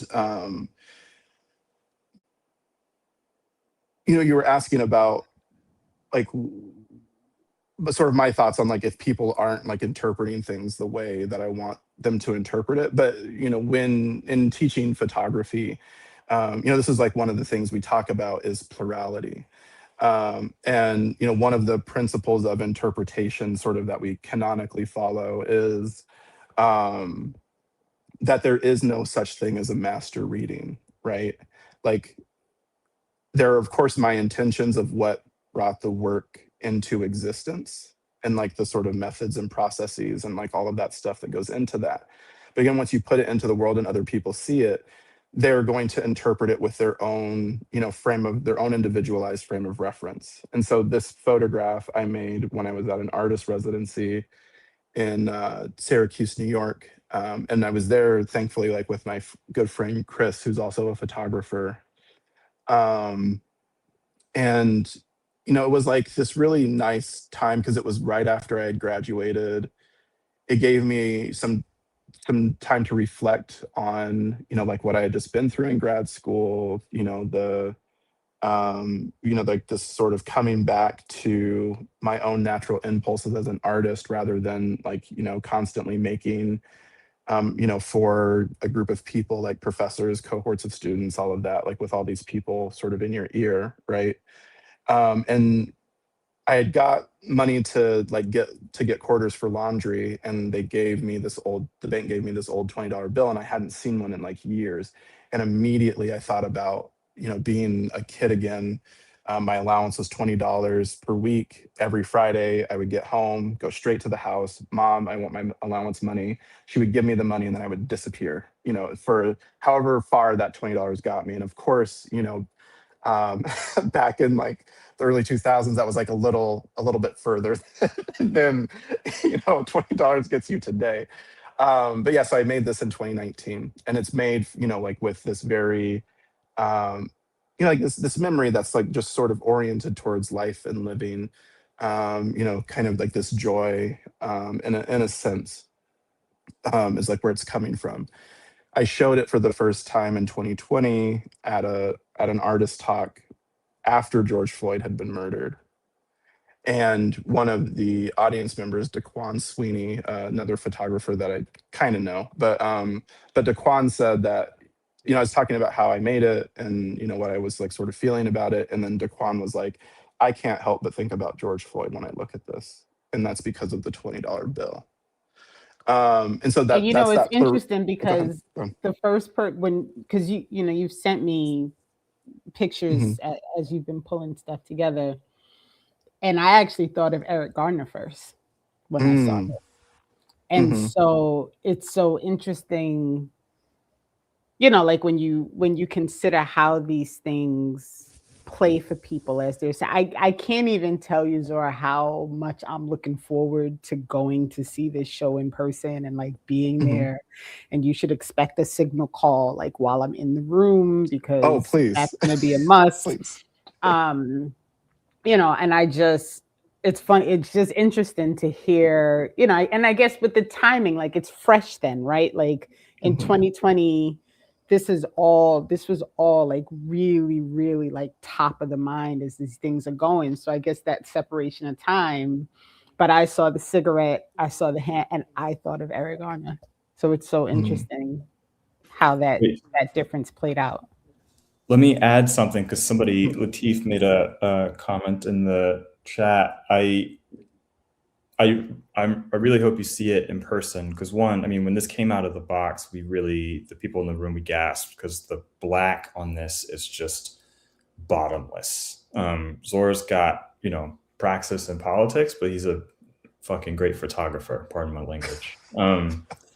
But most of the educators and security staff who are in the gallery are white. It's a very white town. And I was talking to one of them after we did a sort of walkthrough, and we were sort of talking about these different ways of interpreting things. And she was looking at gas money. And she goes, "Oh, I thought this was a drug deal," and sort of like was clutching her pearls. And I was like, "Yeah, me too." And we had that same interpretation, but very different interpretations of that interpretation. So I was like, great, of course, it's that gas. Okay, not a problem. And I just appreciate the way an image like this that has smoke, a cigarette, a $20 bill, two hands, and nothing else can do so much just depending on who looks at it. See, as a veteran of the hand-to-hand purchase, the presence of the cigarette makes me think it's anything but that. For some reason, that this does, and maybe I'm influenced having read the caption, but this does belie or suggest to me, at least. Let me not belie. Suggest to me that it's gas money. Let me hook you up. I probably would have thought this is my contribution to the drink, something like that. But it's interesting. So it's all a confession. Our initial reading is in many ways a confession or of some. Yeah. Okay. All right. Right on. Right. I love that. A veteran of hand-to-hand transactions. Veteran. Made many a purchase, not on the other side, the purchaser, the customer side, but yes. And the cigarette would have been in the way. That's the point. You're moving quickly. Right. So somebody would have not had a cigarette in the hand to make that happen in that transaction, in that moment. That's why, anyway. There you go. Collage is something that I started around 2020 as well. I sort of lost this interest in being outside with my camera. I think Ahmaud Arbery had a lot to do with that at the time. And just that, especially I was living in Fayetteville, Arkansas. And when I've been in, these white spaces and I'm out photographing by myself, there's been times that I've been stopped by white people and not with an air of curiosity, but with an air of suspicion. Right. And so, there was that going on in my mind. And then we're also teaching, completely remote at that moment. And I'm thinking how do I, get my students to still engage with photography, but, I can't hold this expectation that they go out into the world and make pictures. And so we were doing a lot with I was having them do a lot with appropriation, and then just thinking about what images mean, and then how that meaning can shift based on the context in which they're seen. That student that I mentioned, Tay, he's also a collage artist, so he had a heavy influence on me at the time. But I also think I was just wanting something more from photography itself, in that, this is sort of insider, kind of ways of thinking, but as photographers and as art photographers, right? The typical thing is you make work for a certain amount of time. You bring all of that work together under some sort of umbrella, conceptual umbrella. You have an exhibition, maybe you publish it as a book, and then you just sort of do the same thing over and over again.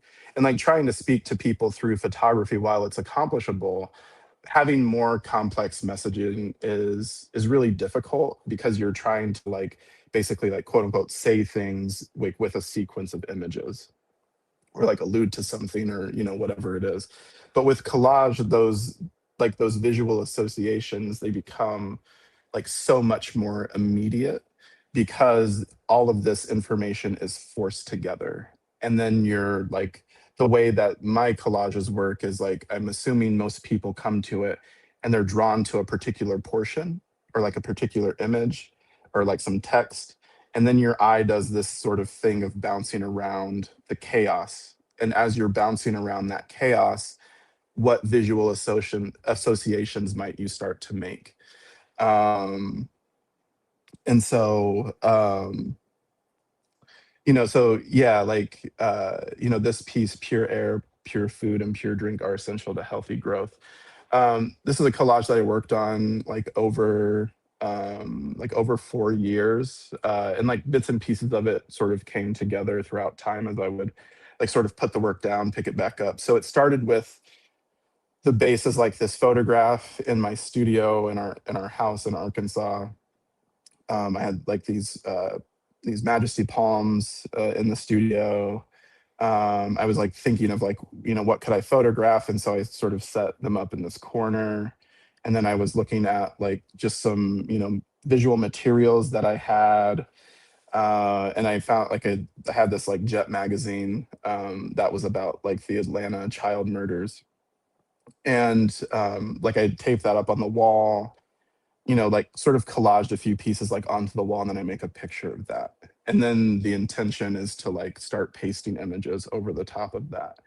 And then this is like the resulting work. And so something with like these collages is that I'll intentionally like try to work slower on them. So as like things just unfold, like, current events, I can include them. So like in this image towards the top, you see Department of Homeland Security snipers on top of the building, like the building in Portland, pointing guns at protesters. You have, like Asada, like this very beautiful woodcut that was made by a homie Esteban. He gifted it to me after this artist residency. That he made like this set of prints of Asada because he'd just read her autobiography. And then I, was making this work, and then I was like, "Hey, man, is it cool if I include your image in the work?" And he was like, "Yeah, I'd be flattered to have that happen." And so, like, you have Asada and Fred and Walter Rodney, like, sort of these like celestial bodies, like sort of emanating from the stars, right? And then above them, you have, these tenets of like a revolutionary spirit, right? Recognition of systemic problems, antagonism to existing order, vision of a new system, belief in the possibility of change, sense of collective agency, embracing vulnerability. And I think like embracing vulnerability is, to me, at the heart of this piece, in the fact that it references Walter Rodney's assassination. It's like one of the bigger images in the bottom corner. And then um, there's I tore out the title page from how Europe underdeveloped Africa, and like that like actual book page is pasted to the collage. But again, just thinking about like sort of current events, and then I intentionally like use and reuse imagery. So you'll see Obama a lot in in my work, and like then when Obama appears, usually there's like a drone, blowing cover, not too exactly. yeah, right. But yeah, so it's like again, like, sort of trying to like demystify like the propagandistic iconography we're given. And like, yeah, drinking that Flint water, you have like a little tiny Trump, you have one of the guard towers with guns and cameras in Israel, you have ICE below that. Can you have freedom while restricting it on a border, right? All of that information then starts to like, if you again sort of think about it, all of it starts to percolate and coalesce and all of those things. I just want to say real quick, I think Yeah, it's go ahead. really important that there's more images of Obama than Trump, in part because it kind of solidifies the idea that this show is talking to Black people about images and sort of manifestations of Blackness under capitalism, but also because I imagine that white visitors would be inclined to pat themselves on the back seeing a work that is critical of Trump. Whereas this is about Trump as part of a larger, older system that is that project of the United States. Mm. Um, and yeah, so like another part of the collages is just like sort of like chance of material. So I collect physical things, magazines, books, what have you. I collect Digital imagery, so I do a lot of screen capturing, and I have like a very massive digital archive of images that I'll sort of sift through to try to find images when I'm creating a work. But like this ad, this image of this ad from the United Colors of Benetton, and just again, like, you know, how images function as propaganda and like what this image can speak to, um, you know, in the right context, and keep moving forward from this work. How we doing on time? It's so funny because I don't even want to interrupt you, and I'm Yeah. like, I don't. What do I do? Because I'm a little flexible, but I don't know how flexible you are, and I don't want you to rush. Like, but I want to make sure that we get, and there's questions in the chat, and so I'm like, how do we Yeah. navigate this without me like busting in while he's Oh describing yeah, no, something? for sure. No. So I'm like, I'm flexible. Like I have time. But if okay, y'all need to dip, we can always have a part two. You know what I'm saying? Can I just Terrence, say how are you on quickly? time? I've got time. I just want Okay. to say quickly, if we were to show one more work, I'd want to show Master's Tools. Mm-hmm. And then, yeah, I think giving some time to some of the questions would be good. Would be good for sure. Yeah, and just quickly, I'll say here, like, you know, I I like to joke and like have fun. I know like the work is like relatively serious, right?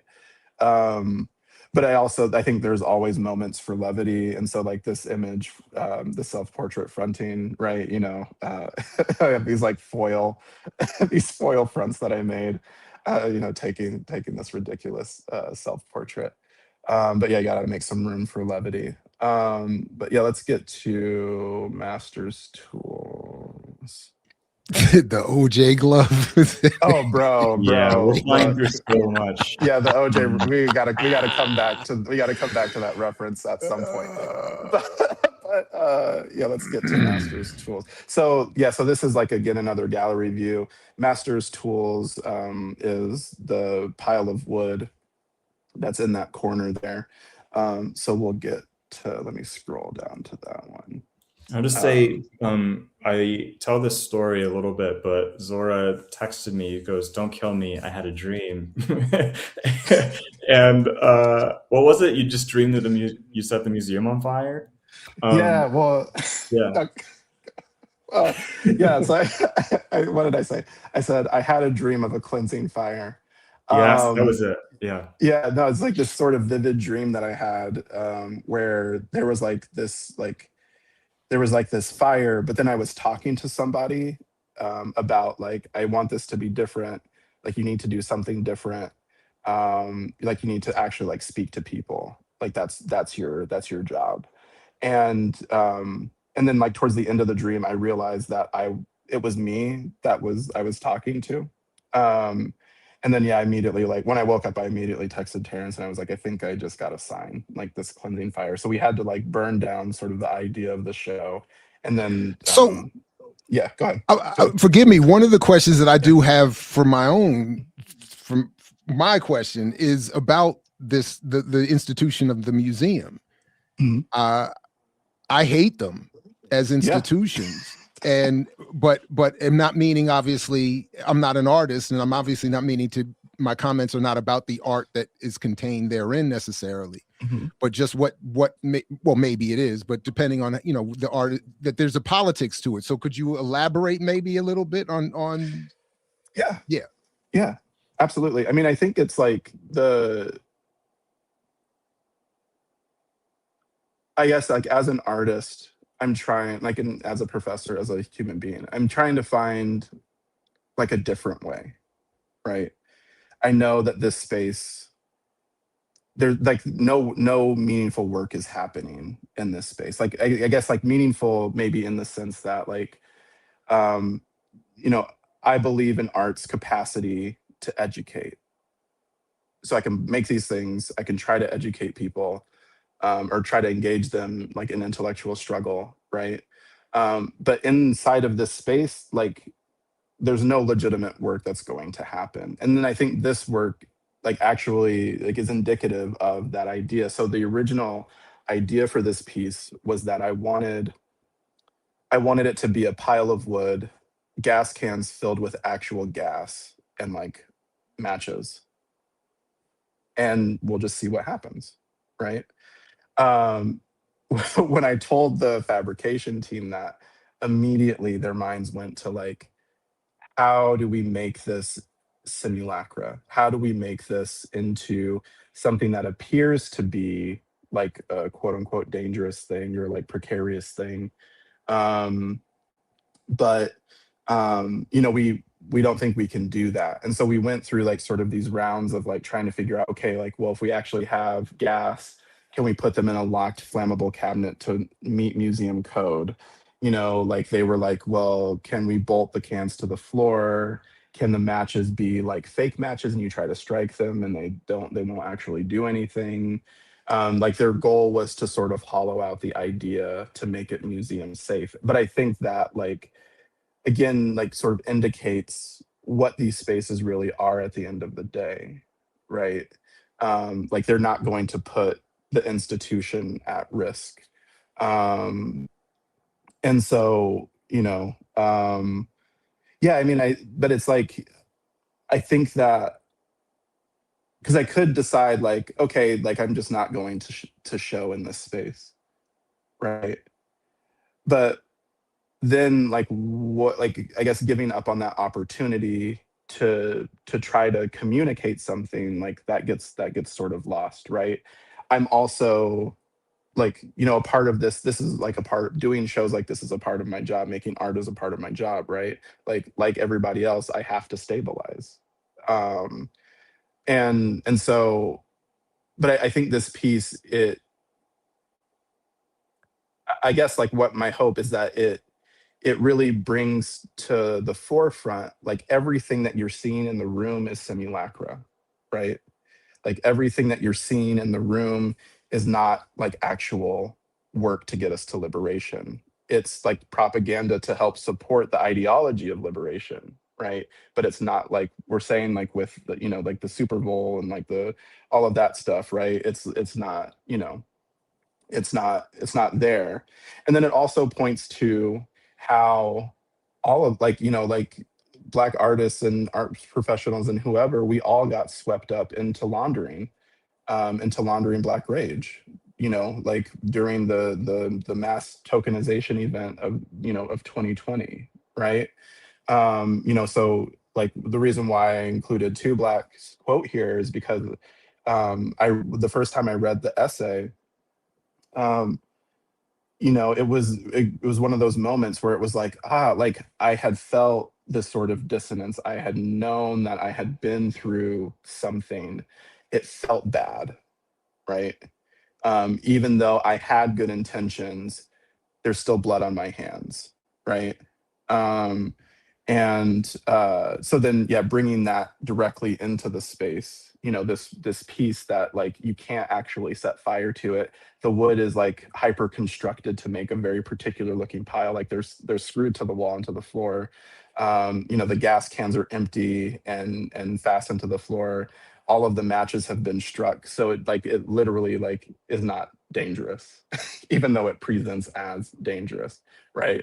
This sort of hollowed out extraction, you know, all of those things are, yeah, like things that I was thinking about. But then more broadly, um, asking larger questions about our participation in these systems, like, and like, you know, yeah, what becomes the purpose of it. I'm glad you mentioned that, you know, you could have just said, well, I'm not doing the show, because there's a way that, and these things aren't all sort of equal, they're all more or less individual. That's not true. But like, there's a way that saying, oh, this museum censored me substantiates the idea that art is inherently radical or dangerous. And then another institution that says, okay, we'll do your show, they get to portray themselves as a risk-taking institution, when no matter what, these things are every display in an art museum for the most part. I don't want to say anything about social practice work because that maybe there are some things that could happen there, but yeah, every display in an art museum is based on a set of agreements, and you have an agreement or you don't. But yeah, the idea that like changing your work to fit the museum is censorship, like just really kind of flattens what could be a lot of data. And so I really appreciate that this work shows itself to be neutered. Yeah. I mean, I said it already, but I can't wait. I'm so excited. Do you mind if we get to a few questions in the chat and then we'll let you go temporarily? And then I think what I'd like to do is after I get to go see it in person, and I'm not a selfie person, but I will take selfies just to be difficult in the space. I'll participate. I am not a selfie unless I'm making fun of something else. Like I'm not a selfie person, but I will do that for the sake of participation in the art. But what I'd like to do is bring you back after I have the ability to go see it in person, because I do want you to be able to go through the rest of the pieces. And yeah, for sure. And there are people in the chat. The chat is so excited. Like, I don't know, Zora, if you've been able to see at all, like what's happening in the chat, but like people want to know like how they support you, like what if they can't get to a show, what can they do to to like show you some love or whatever have you. So while I pull up the other questions, can you talk about like how folks can see the show, if there's ways to see the show without getting to Massachusetts, and how people can support your work otherwise? Yeah, I mean, the works on the shows on my website, and again, I tried to I had some friends photograph it sort of in a way that like at least sort of illustrates like how the space is designed, and like so I guess maybe that's like helpful, like as being able to create like a sense of being there. I hope that it has the chance, or maybe pieces have the chance to like travel to other places, and so just like keep an eye on my website, Zora, Zora hyphen Murff MURFF.com. It's linked Is in where the you show can, description. yeah, link to the show description. That's where you can find me. If you want to support, just like holler at me, like just send me an email. I'm always down to talk to people, but also, I'm working on a book right now. It's not like, it started out as an exhibition catalog, but it's not going to be that anymore, because the museum had to make some budget cuts because they lost some federal funding for not taking down a show. But like this book will be coming soon. I'm not sure exactly when, but definitely like when it comes out, like check it out. But it's title will be Race Hustle. It's designed by my friend Kevin and his partner Danny. They go by Workplay.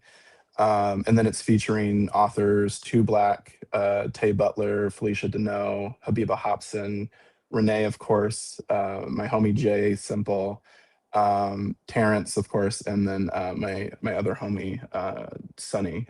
He contributed some poetry. And so yeah, like when we come back on, we can maybe talk a little bit more about that too, because your piece, Renee, in the book, like there's, when I make these books and I get writing, I try to intentionally design some of the content around the writing. So there's a very specific kind of layout that I was putting together to sort of to tease out like the nuances of your writing. But yeah, let's we can jump into questions. All right. So one, and shout out to Tafari. Tafari wants you to know that he wants to do something with you. So I don't know if there's some way that I can help with that, but I don't know if you all know each other. No, that collab has to happen. There, but like we're gonna figure that part out. Because yeah, send me an email, bro. All right, it's on my website. Franny Fran 2F says, or what did you learn or not previously realized about your own art? I think in hindsight, I can see a very clear through line, with the work that I've made, where yeah, I'm trying to like I'm essentially talking about like different modes of state violence, right? Trying to bring that to the forefront, trying to talk about the contradictions that it creates. Um, but I think that wasn't something that I was able to see until like having a moment like this where like you doing a show like this. It was almost like it's not a retrospective, but like in a sense it was just a moment to really check in with myself, work with Terence, dig a little more deeply into what I was making. And then I think, you know, something else that I learned from my work. Um, I think questioning like how, especially how my early work was made, right? I don't have that work on my website. I mean, you can find it's like all over online, but the work corrections is the work that I did when I was working in the punishment bureaucracy. Um, and then at no point in between my thesis work. And it's not that I don't like stand behind the work. It was just I was making that work when I was still completely indoctrinated into the sort of way like white supremacy, um, yeah, like sort of manipulates you into like or manipulates your practice, right? So it's very much constructed under a white gaze. They're just like yeah, just some sort of ethical things that I don't agree with now, like with the work. That I don't show it, but I think having that opportunity again to learn, to grow, to challenge, like to challenge and critique myself. I think those are like the biggest lessons that I've been learning recently. Thank you. Sela says, does your exhibit works also have sound? Yeah. So, and again, we can maybe talk about this next time. But there's a piece called Bully Pulpit, and we built like a raised pulpit in the corridor outside of like the gallery space that I'm in. It was a piece that was inspired after um, I did the millennials. Shout out to millennials are killing capitalism, but I did the George Jackson book club. Blood in My Eye, yeah, and I mean like talk about a cleansing fire, man. But I think that I was just so taken like with his clarity, how he could see everything and then communicate that, speak it so simply in ways that all of us could understand. It's not full of like highfalutin, academic $10 words, right? Um, and so the pulpit piece, it has sound. There's a track that plays, I think is it every 15 minutes, Terence? Yeah, And so it's like it's 9 minutes long, plays every 15 minutes. yeah, so yeah, it is. There's three audio tracks. There's Asada reading like her letter to the Pope, and it's like where she just sort of outlines her story. And there's a Bobby Seale audio of Bobby Seale that comes from the documentary The Murder of Fred Hampton. Again, that sort of inspired another piece that's in the work, but in it he's just basically like telling people to get organized, develop revolutionary tactics, that sort of thing. And then the last snippet is Georgia Jackson, where she's, it's like a pretty popular clip online, but where she's talking about like imperial violence, like um, like the interviewer is asking her like, was George violent? And she's like, what the fuck you talking about? Like talking about violence, like and then just sort of listing off all of like the sort of imperial violence that we don't talk about, right? Um, and so yeah, that plays every 15 minutes, sort of rings throughout the space. Um, and then in August, I'll be back in the museum and I'll actually read from the pulpit, but I'm just going to read Blood in My Eye. So I'll like, it's like a performance, I guess. But I'll just be on the pulpit reading, like sort of on and off as like a durational performance for a week. And I'll just sort of read it over and over and over again. And anyone who happens to be there might also hear some of George's words. So what you're saying is I had to come see it twice. Yeah, you have to come see it twice. For August. I gotta come back in August. Hey man, like I'm like, shit. Can we do like a live recording Saturday? Live recording? Hell yeah! Listen, Black August edition. Hell, that's already been discussed, and let's do it. Let's go. Yes. We're also gonna have Ben Passmore that week too. Who was on your Ben's show? Been on, yes. Yep. Okay. So Ben did a book called Black Arms to Hold You Up, History of Black Armed Resistance. Ben is going to come through to the museum's bookstore and do a talk. So we'll all be there at the same time.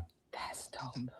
And Lateef, funny enough, had asked the question, would you consider a virtual tour from yourself about your exhibits? And I think he means maybe a short documentary would be dope as well. Mm-hmm. So something to think about.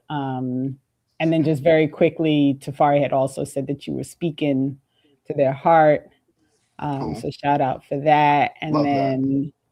Sam, who is always, listen, we can't talk about art or anything or first meet. She's always on the brain with these things. So shout out to Sam. But she says, I feel like consuming needs to be talked about more. The messaging isn't something that can always be consciously dispelled. And feelings that are curated through artistic methods can get internalized. And that is very true. And so absolutely. So all of the things, and I appreciate extending a little bit. I try not to go over too much because everybody in the house is always like waiting for me to get off so that they can talk and like move around the house without feeling like they're being broadcast to the world. So, I appreciate us going over. Zora, I seriously, I can't say it enough how much I appreciate that you invited me to participate in this and that you're using anything that I've done as part of this show. I really, and shout out to Two Black. Like, again, like all the people who are quoted in there, I'm like, I don't know how I ended up in this space, but I'm just gonna say thank you and take it. We'll definitely do a part 2 so we can go through the rest of the show. And I don't know, Jared, we'll end with you because you have to do the last words, but Terence or Zora, if you have anything that you wanted to drop in real quick before we end, please take the moment to do so. Yeah, I just want to say, thank you to both of you. Thank you to Black Liberation Media. Shout out Ear Doctor, shout out Jackie, shout out the whole crew. Like a big part of my own consciousness raising and politicization. It's happening through y'all, right? Like, I've been watching only for I think like 2 years. But I've learned so much, and so just, thank you guys, like keep up the good work. Love what you do. Yeah, I'm really honored to be here. Zora made a shared YouTube playlist while we were working on the show, and y'all and Kwame Ture are all over it. So great to be here. Can't think of a better honor to end with. Thank you both very much. This has been a great conversation. Shout out to the Undefeated Chat, to our great host in our undefeated track record, 124 consecutive shows here on Saturdays with Renee. And as always, peace, everybody. Only if you're willing to fight for it, as Fred Hampton used to say. And the first step towards that would be to like, share, subscribe, support the Patreon, comment, do all those little simple things, and then get to the real fight and all of that. But peace, everybody. See you next week with more Saturday with Renee. Black Liberation Media is a collective of Black and African organizers, journalists, academics, and media personalities serving Black and African masses seeking to further grow in their understanding of themselves, their histories, and the African world through entertainment and news. Please continue to like, subscribe, and donate to the channel so we can further serve you and liberate our people. You can also go to blkliberationmedia.org get some merchandise, and also become a Patreon member and a member from the YouTube. Please do what you can, share, and show your love as we will show ours for you. Black Liberation Media.